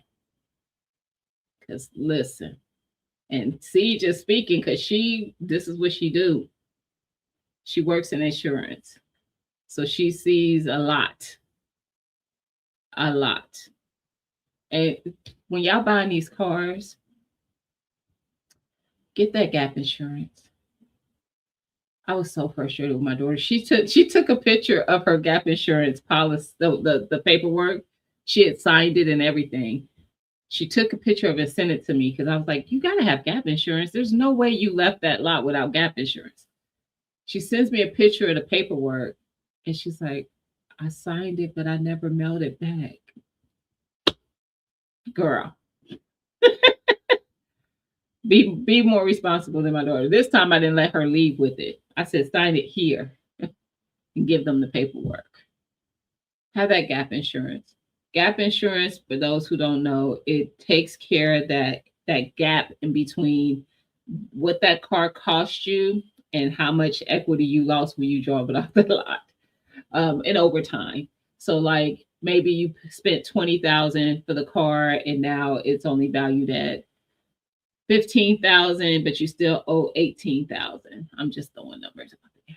But they'll, if it's valued at the 15, your insurance is going to hit that 15. And then you're going to be responsible for that 3 unless you have gap insurance. Then the gap insurance takes care of that. So you don't get left out there with having a car that still has a balance on it while you're trying to also get another car, but you still got to pay for this other one. Okay. So don't always pass on some of these things. Just ask, if you don't understand things, ask questions and just have an understanding of what it is. And if those people still leave you confused, guess what? We are in the time of AI. I'm being serious right now. And there is no question you can't put through AI. Do they get it right 100% of the time? No, I've seen them give answers that it can go either way. Then, it's not across the board type thing, but definitely throw it out there. Google, just do it in Google and get an understanding for it. Sometimes it'll take you into threads where other people didn't understand it and somebody explains it in layman terms so that anybody can understand it. So just ask the questions. Understand what the people are telling you. Don't feel like you don't want to look stupid, like you should know something. Don't do that. I promise you, I'm the person who's always going to ask the questions. You can say it. You could call me stupid for asking them. I don't care. Because at the end, I just want to understand the thing. I just don't. That's just who I am as a person. Hey, sweet time. How you doing? Happy Friday. Let me see. What else was I going to talk about? Miss Cheryl touched on this. I was going to ask, hey, Sharon. I feel the same way. I feel myself. Yes. I was going to ask, where in your budget do you feel your money goes the fastest? So that it could be maybe more than one thing, but the thing in your budget, Miss Cheryl was saying groceries is where she feels like she spends the most. On what things do you feel like your money goes the fastest on?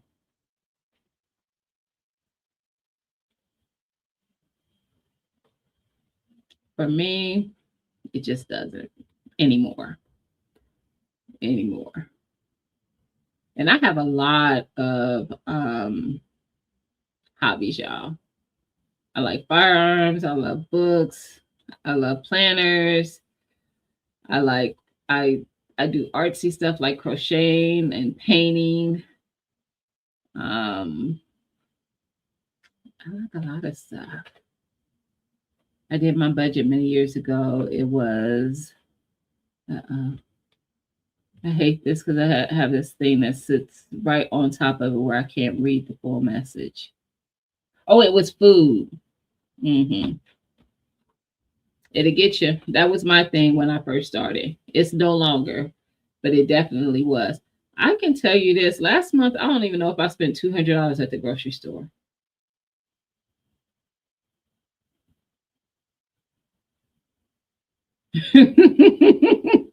Food is so impulsive. It's like evaporation. Let's see.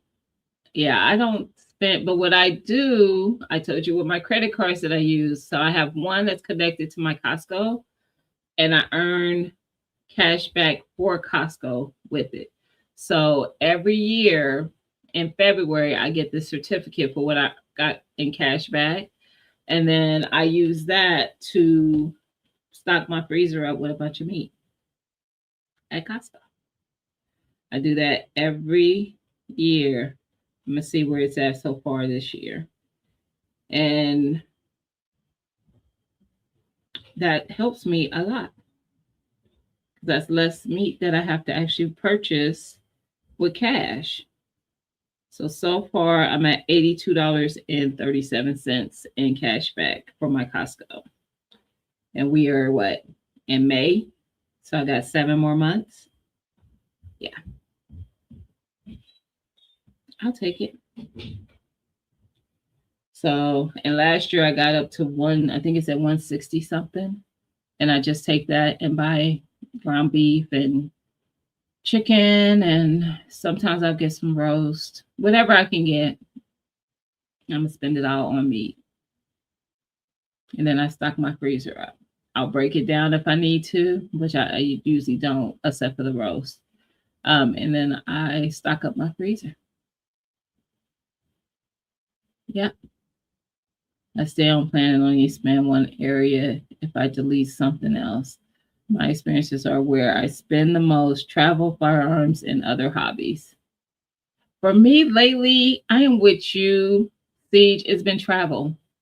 Although some of the travel has been for networking, it has been travel more here lately, probably the last couple years. And I didn't used to travel very much at all.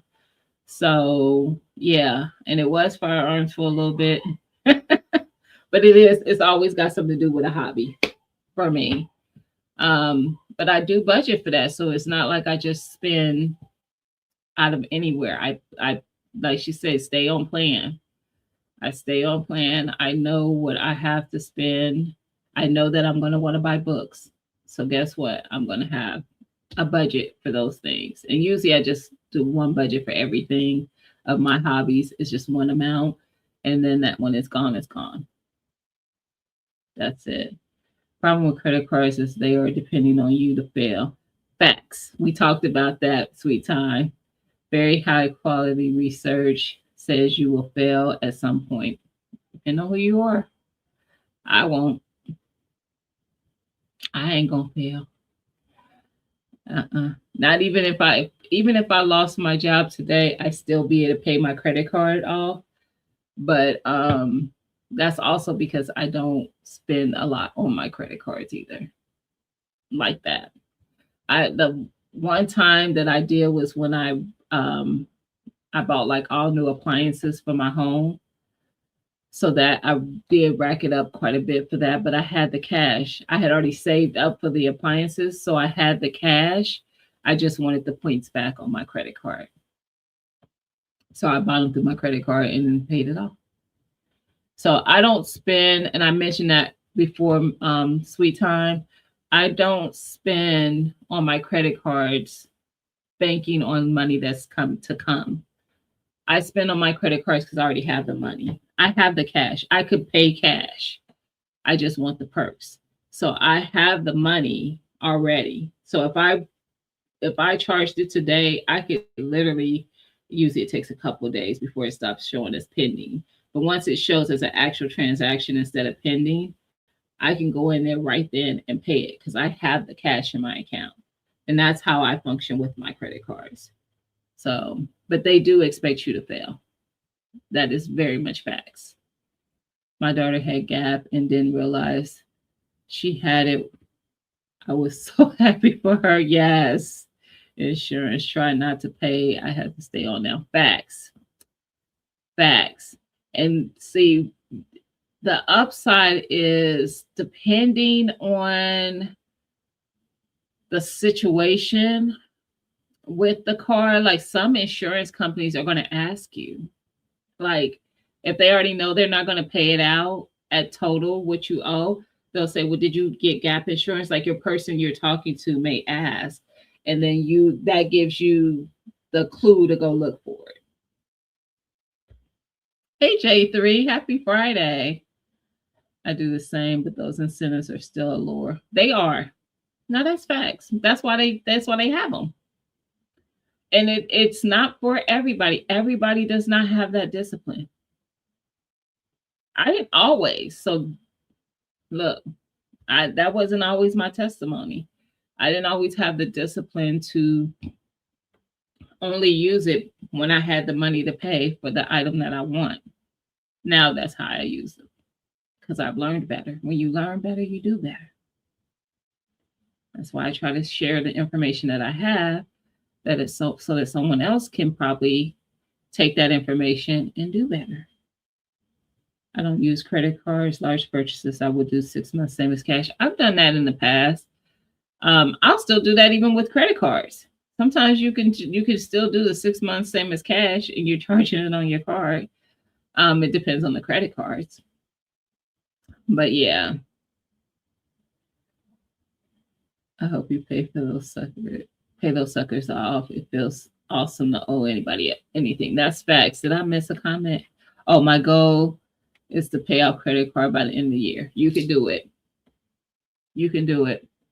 There's somebody in the chat who's done it. And it took her time to get there. And it was more than one card. And we did it one card at a time. Pay off the smallest one. And then when that's paid off, take that money you were paying to that, add it to your next smallest one until you pay that one off, and keep going and keep going and keep going. They call it the snowball. But yes, there's somebody in here that I can attest to you that did it. Yes. And she was like, I got to get this done. It seemed like it just doesn't go down. I was like, this is what you need to do. And she was able to do it, and she has not got back into that wheel again since then. I learned the discipline the hard way. I learned the discipline on some of my stuff the hard way. Well, yeah, I'm going to say the hard way.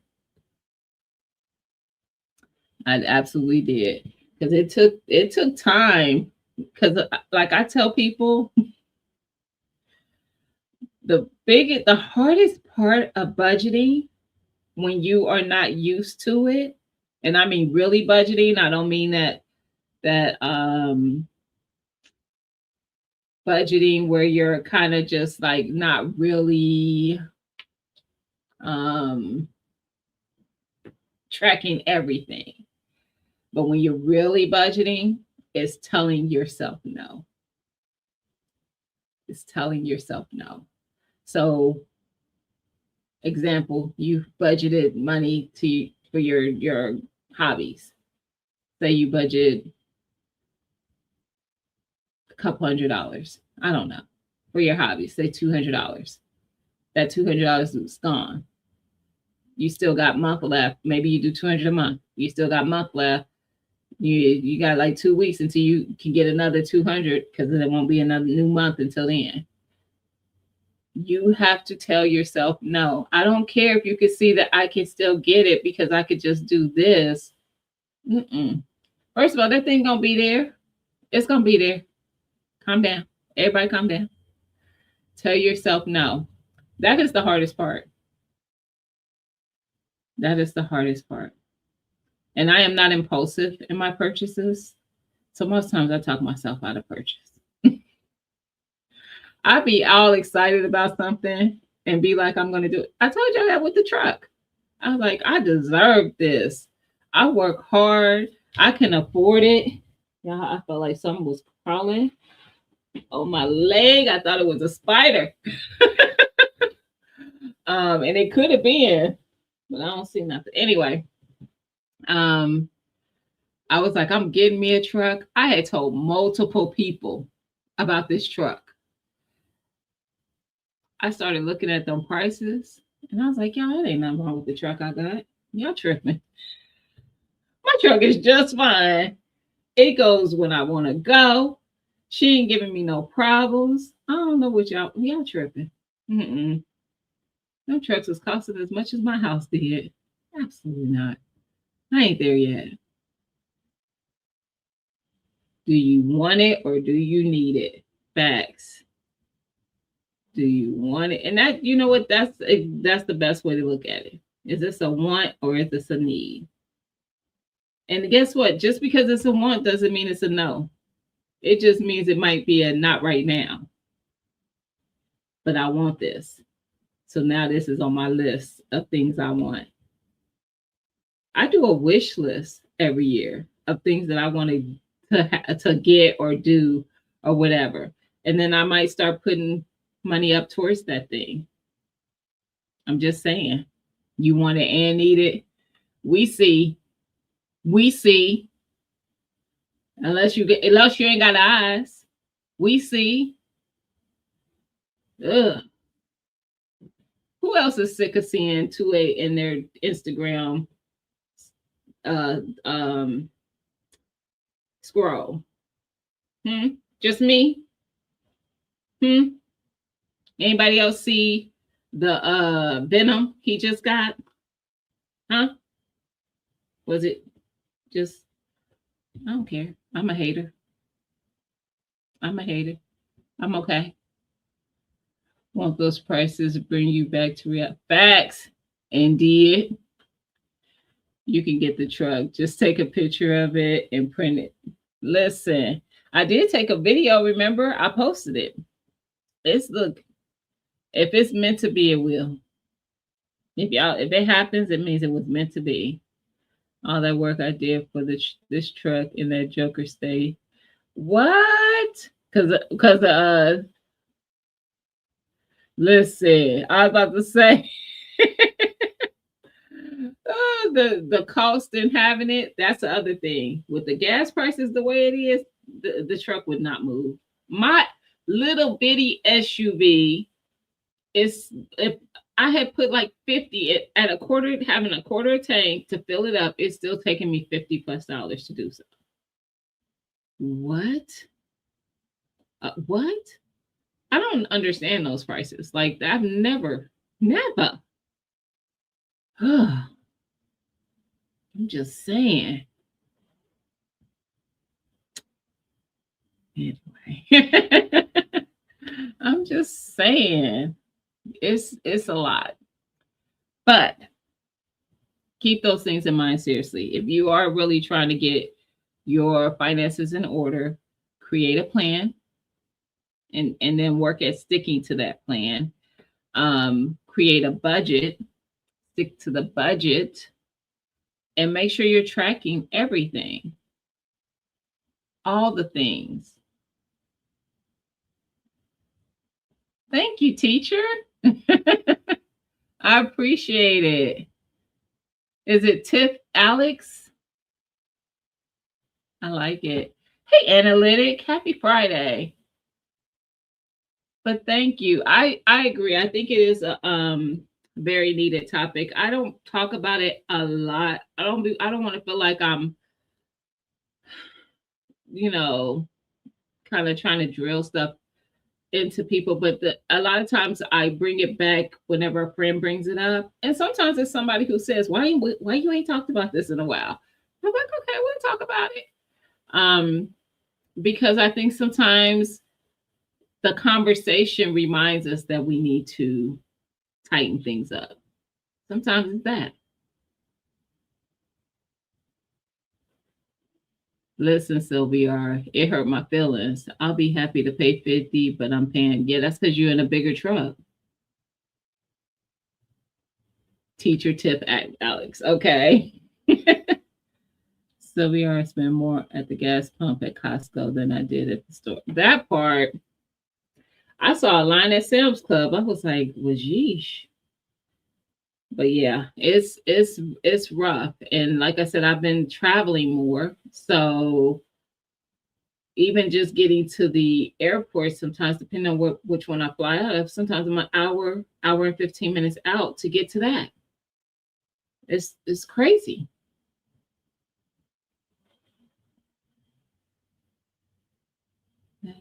Barely even been. Oh, well, mom and dad probably don't want to be climbing in and out of a truck. Just saying. They were jumping out of the plane. Yep, I was about to say. The older folks ain't on that getting climbing up and into no. That's a lot. That's a lot. See, I like it. Gonna bring me the truck. But yes, so creating a plan, incorporate some meal planning in that and meal prepping because that's going to help a lot with the budget, especially when you got children's at home. But sometimes, even if it's just you, when you work, like working or you're maybe even in school, because a lot of us are going back to school, some of us, and building on our education. Maybe you're in school and working. You be tired. Prep on your time, your days that you have the time to. I still prep to this day. And I prep because some days mama don't feel like it.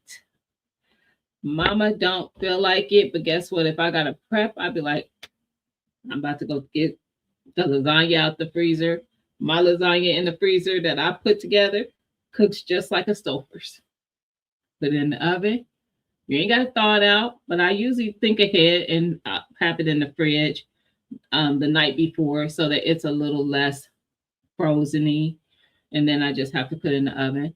But yes, or whatever that thing is that you want to prep, there's a lot of content creators. I even have some content from it's probably 8, 9, maybe 10 years back where I did freezer meal preps. So I did like the crock pot meals where you freezer prep them in Ziploc bags, and all you gotta do is dump in your crock pot before you go to work, and then when you get home, it's ready. But there's a lot of content creators who do that kind of content. So for crock pot and for oven preps or whatever, look into those things. Like make your life easier. It seems daunting, and it is. It's a lot the day you do it, but you will be so grateful for it on that day that you don't feel like cooking, but you got something prepped. And that's the difference between you going and spending $80 for you and your kids and your spouse, or maybe $100 for you to pick up dinner somewhere for enough people in your house, rather than doing it for free because you have food in the freezer that you already prepped. That's not going to exhaust you to make, because you don't look at it as it's a lot. So that's another thing that's to me very important. And learning how to make some things yourself, especially if you have kids. Let the kids make them with you. Kids like cookies. Guess what? They like putting it together too. Get them the oatmeal, the sugar, the cinnamon, whatever you're putting in it, the flour, all the stuff, and let them help make them. Makes it less daunting for you. Let them pack them up in freezer bags. You can freeze cookies. You can bake them and freeze them. So you can bake big batches of them and have some frozen. Like, just, yeah. Think about those kind of things too. They help. Trust me. Hey, Chaz, how you doing? Happy Friday. Messing with the notifications. They always do. They always do.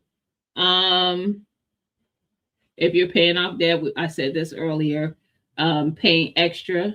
So when you're doing your budget, if you have a little something left over that's not really going to any bill or anything, start contributing that to paying down that credit card or whatever that thing is that you want to pay off, so it'll pay it off faster. Create a financial goal and give yourself grace. Let's start there. Wait a minute. Back up, Gina. Give yourself grace. So I find this a lot when I've talked to somebody about how they can, tighten up their budget, how they can fix it, how they can start paying off stuff, or how they can start putting away for the emergency fund. And then the first month they do it, something came up. Maybe I'm putting them out there, and they didn't do nothing wrong. But say Greenstock has a sale. I only thought about them because they just had one for Mother's Day.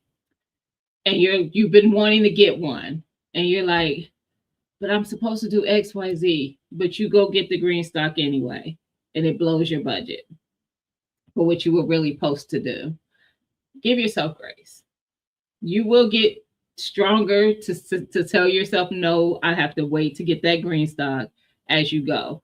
But in the beginning, you're going to misstep. You're going to create a grocery budget that you won't be able to stay within. It's going to happen. Ask me how I know. Just saying. Ask me how I know. So it's going to happen. Guess what? It might be the hottest summer ever, and now your electric bill is ridiculously more than what you had budgeted to be. That's out of your control. Maybe there's a leak that you don't notice because it's not happening in the house where you see any water, but there's a leak somewhere that you don't realize until you get the water bill, and the water bill is like 3 times the amount it usually is, and you're like, why? Like, things happen. Life happens. So give yourself grace to know that it's okay. Take a breath and just get back to the plan. Okay? Because eventually it becomes a habit. It's like anything. Once you do it repetitively, it just starts to become a habit. I could budget in my sleep now. I had to tell myself no on getting the raspberry. Me too.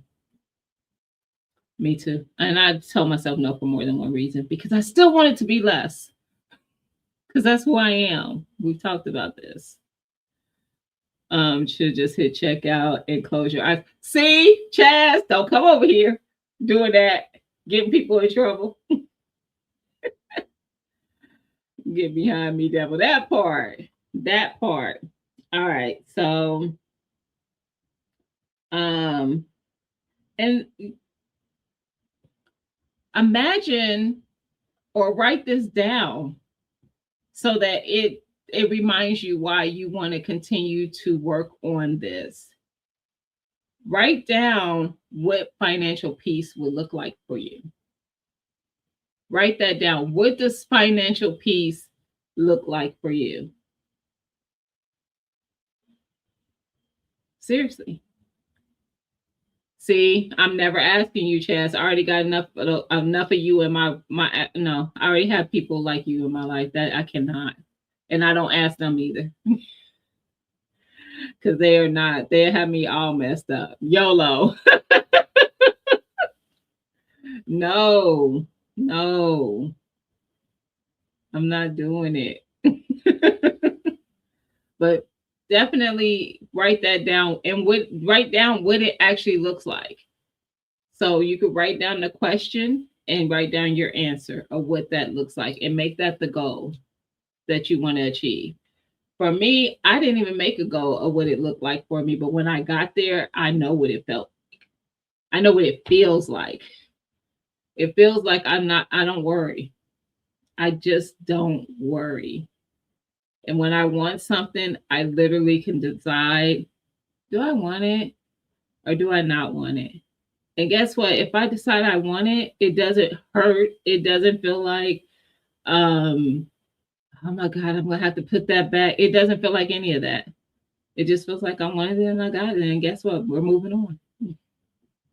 What's next? Next.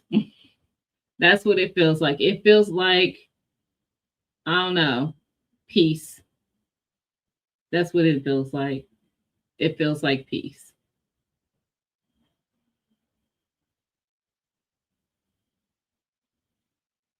You tell everybody you better go on with that. I need restraint, not encouragement. That part. Listen. But yes, it does. It feels like peace. I remember when I first felt it, I was like, I've never felt this before. Like where I don't have to tell myself no. I just do. I don't have to though. It's just the frugal in me sometimes that makes me not do certain things. Some people don't call it the frugals. I have been called cheap. I don't like that. But I am frugal. I am. But I purchased things that are not what most frugal people would purchase either when I really want something. So yeah, just saying. I believe in financial freedom. Yes. I want to tell you about my household spreadsheets. That part.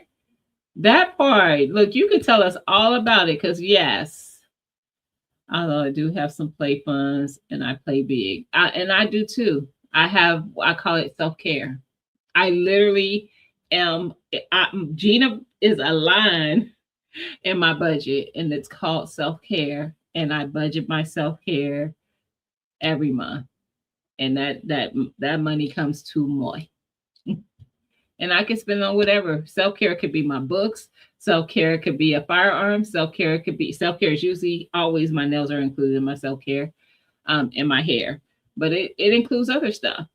Whatever that thing may be. Self-care could be whatever. I might want to go have lunch by myself or whatever. Or I want to take somebody to lunch. I don't know. But it's all self-care. I like being frugal too. I do. I might just quit this job right now just to see what happens. You know what's funny? I remember a time in my life, the thought of losing my job made my stomach bubble. And today, and I've thought about it recently, the thought of losing my job does not scare me. It doesn't scare me the same as it did then. I have a few friends that have asked me to build out a budget. Nice. And they stick to it and come back to me when they pay off early. Yes. I have several people. There's people in our community that have done that. And I tell you, nothing brings my heart more joy. Nothing brings my heart more joy. And most times I don't even know the person's doing it. I find out about it once the goal has been accomplished, and they'll hit me up and be like, okay, I got to tell you something. And they be so excited, and I be excited with them. Like, I love it. I love it. Because I started talking about budgeting a few years ago, probably, I don't know, maybe it's been like 4 years, maybe the first time I brought it up on a live stream. And it's because I really want people to feel what it feels like to have financial freedom. Now, I'm not completely financially free. Let's be clear. I have a car note and I have a mortgage. And I still have a student loan, even though it's almost paid off. But I still have a student loan. So I have those three things. If they're gone, then I'm financially free. But right now, I still have. So, I don't have the credit card debt or stuff like that. I can't even think of anything else it would be, but stuff like that. But I do have a car note, and I have a mortgage, and I have a student loan. And those things are chipping away out of my income every month until they are paid for. So I'm not completely financially free, but I'm those things to me, I don't know, because it's those are things that you most people are going to have for a certain amount of time anyway, at least the mortgage. And for some, a car note, but not everybody. That's not everybody's testimony. But mortgage or rent is part of pretty much everybody's budget. So I don't look at those quite the same, I guess. But I never forget that they're there, and so technically speaking, I am not financially free, but I'm still at peace because I don't really, outside of that, I don't have many things that I pay for. So yeah.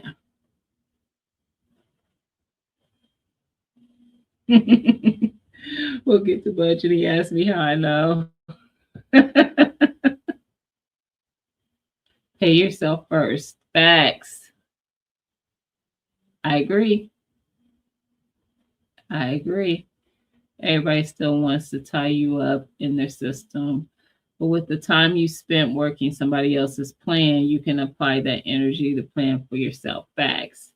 And I don't even try to take credit for how I got there. So, how I got here, there is I'm going to call her a content creator. She really is more than that, but I'll call her a content creator called The Budgetnista. And I came across her 10 plus years ago, I think, by this time. Yeah, at least 10. And she had a podcast with a friend of hers, but she also did post. I found her on probably Facebook or something back then. But I was listening to her podcast as well, and they would give budgeting tips. I mean, literally, if you were listening to the podcast, you didn't need to ever pay for any programs for any of her stuff. She does it all for free. She does have some programs, but that's usually for more people who are maybe business owners and trying to build their business and building their brands and,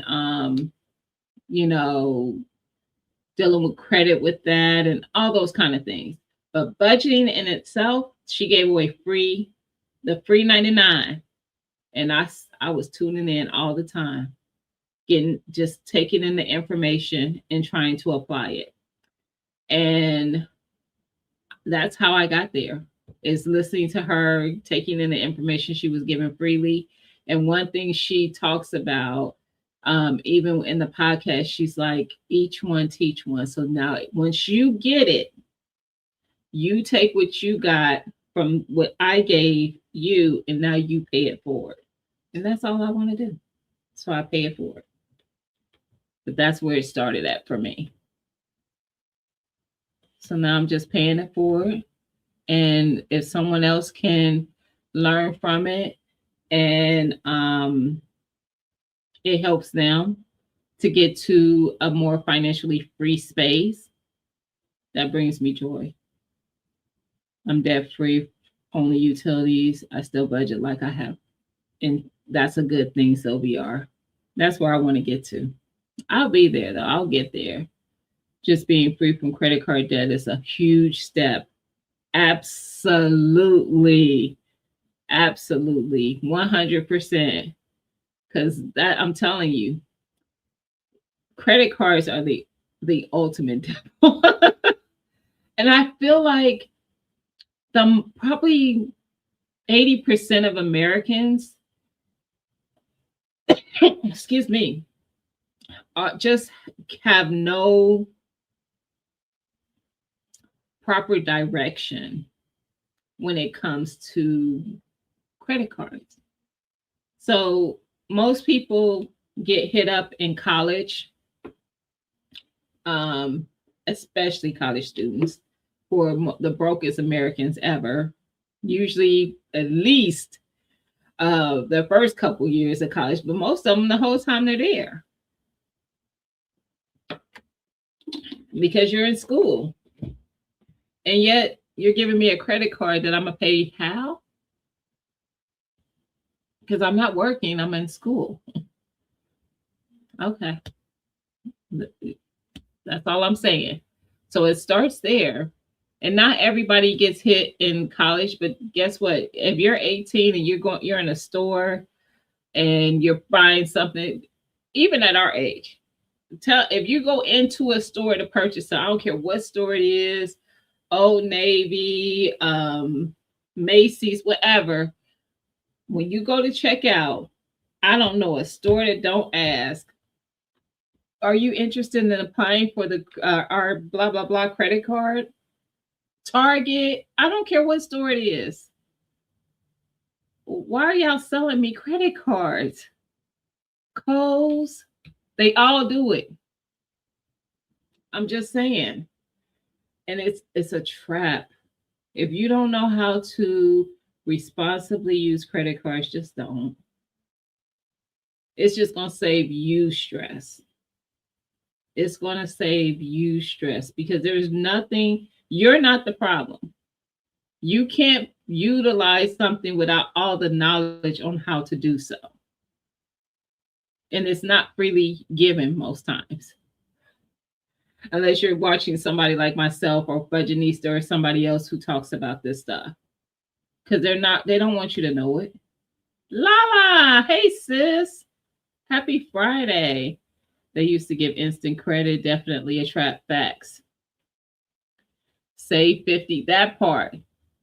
That's how they get you too. You can save on this purchase.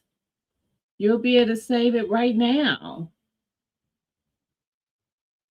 That's how I got my first credit card. Yep. Credit card debt has skyrocketed due to the economy. Yep. People are living off of it. I usually lie and say I already got it. I don't even lie. I'm like, no, thank you. Nope. Sure don't want it. Don't ask me again. But that's how they get you. And that is exactly how they get you.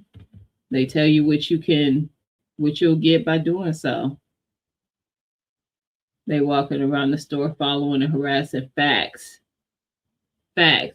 Or they'll be like, you don't have to do anything. The ones who just want you to sign something, not really sign, but give your name and address and phone number. And then we'll enter you into a raffle to win $100 gift card or something. And it's like, but when you don't have to buy anything, we just need you to put this. That's so you could call me later and try to sell me something. How about no? How about leave me alone? Because I didn't come in here for that. I would have came and found you if I wanted you. Don't come looking for me.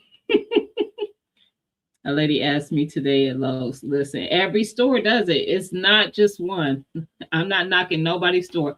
Y'all, I've been going. I just noticed it's been two. We got to wrap it up. Almost 2.5 hours. But create yourself a goal. Write down to yourself what financial freedom would look like to you, what that peace would look like to you. And create a budget if you don't already have one. Be very honest in that budget. List out all the things. Even if you forget something, that's okay. List it when you remember it. Give yourself grace. That is very important because nobody's perfect. You've had many, many years of not budgeting. You're not going to turn around tomorrow and just start budgeting like perfectly.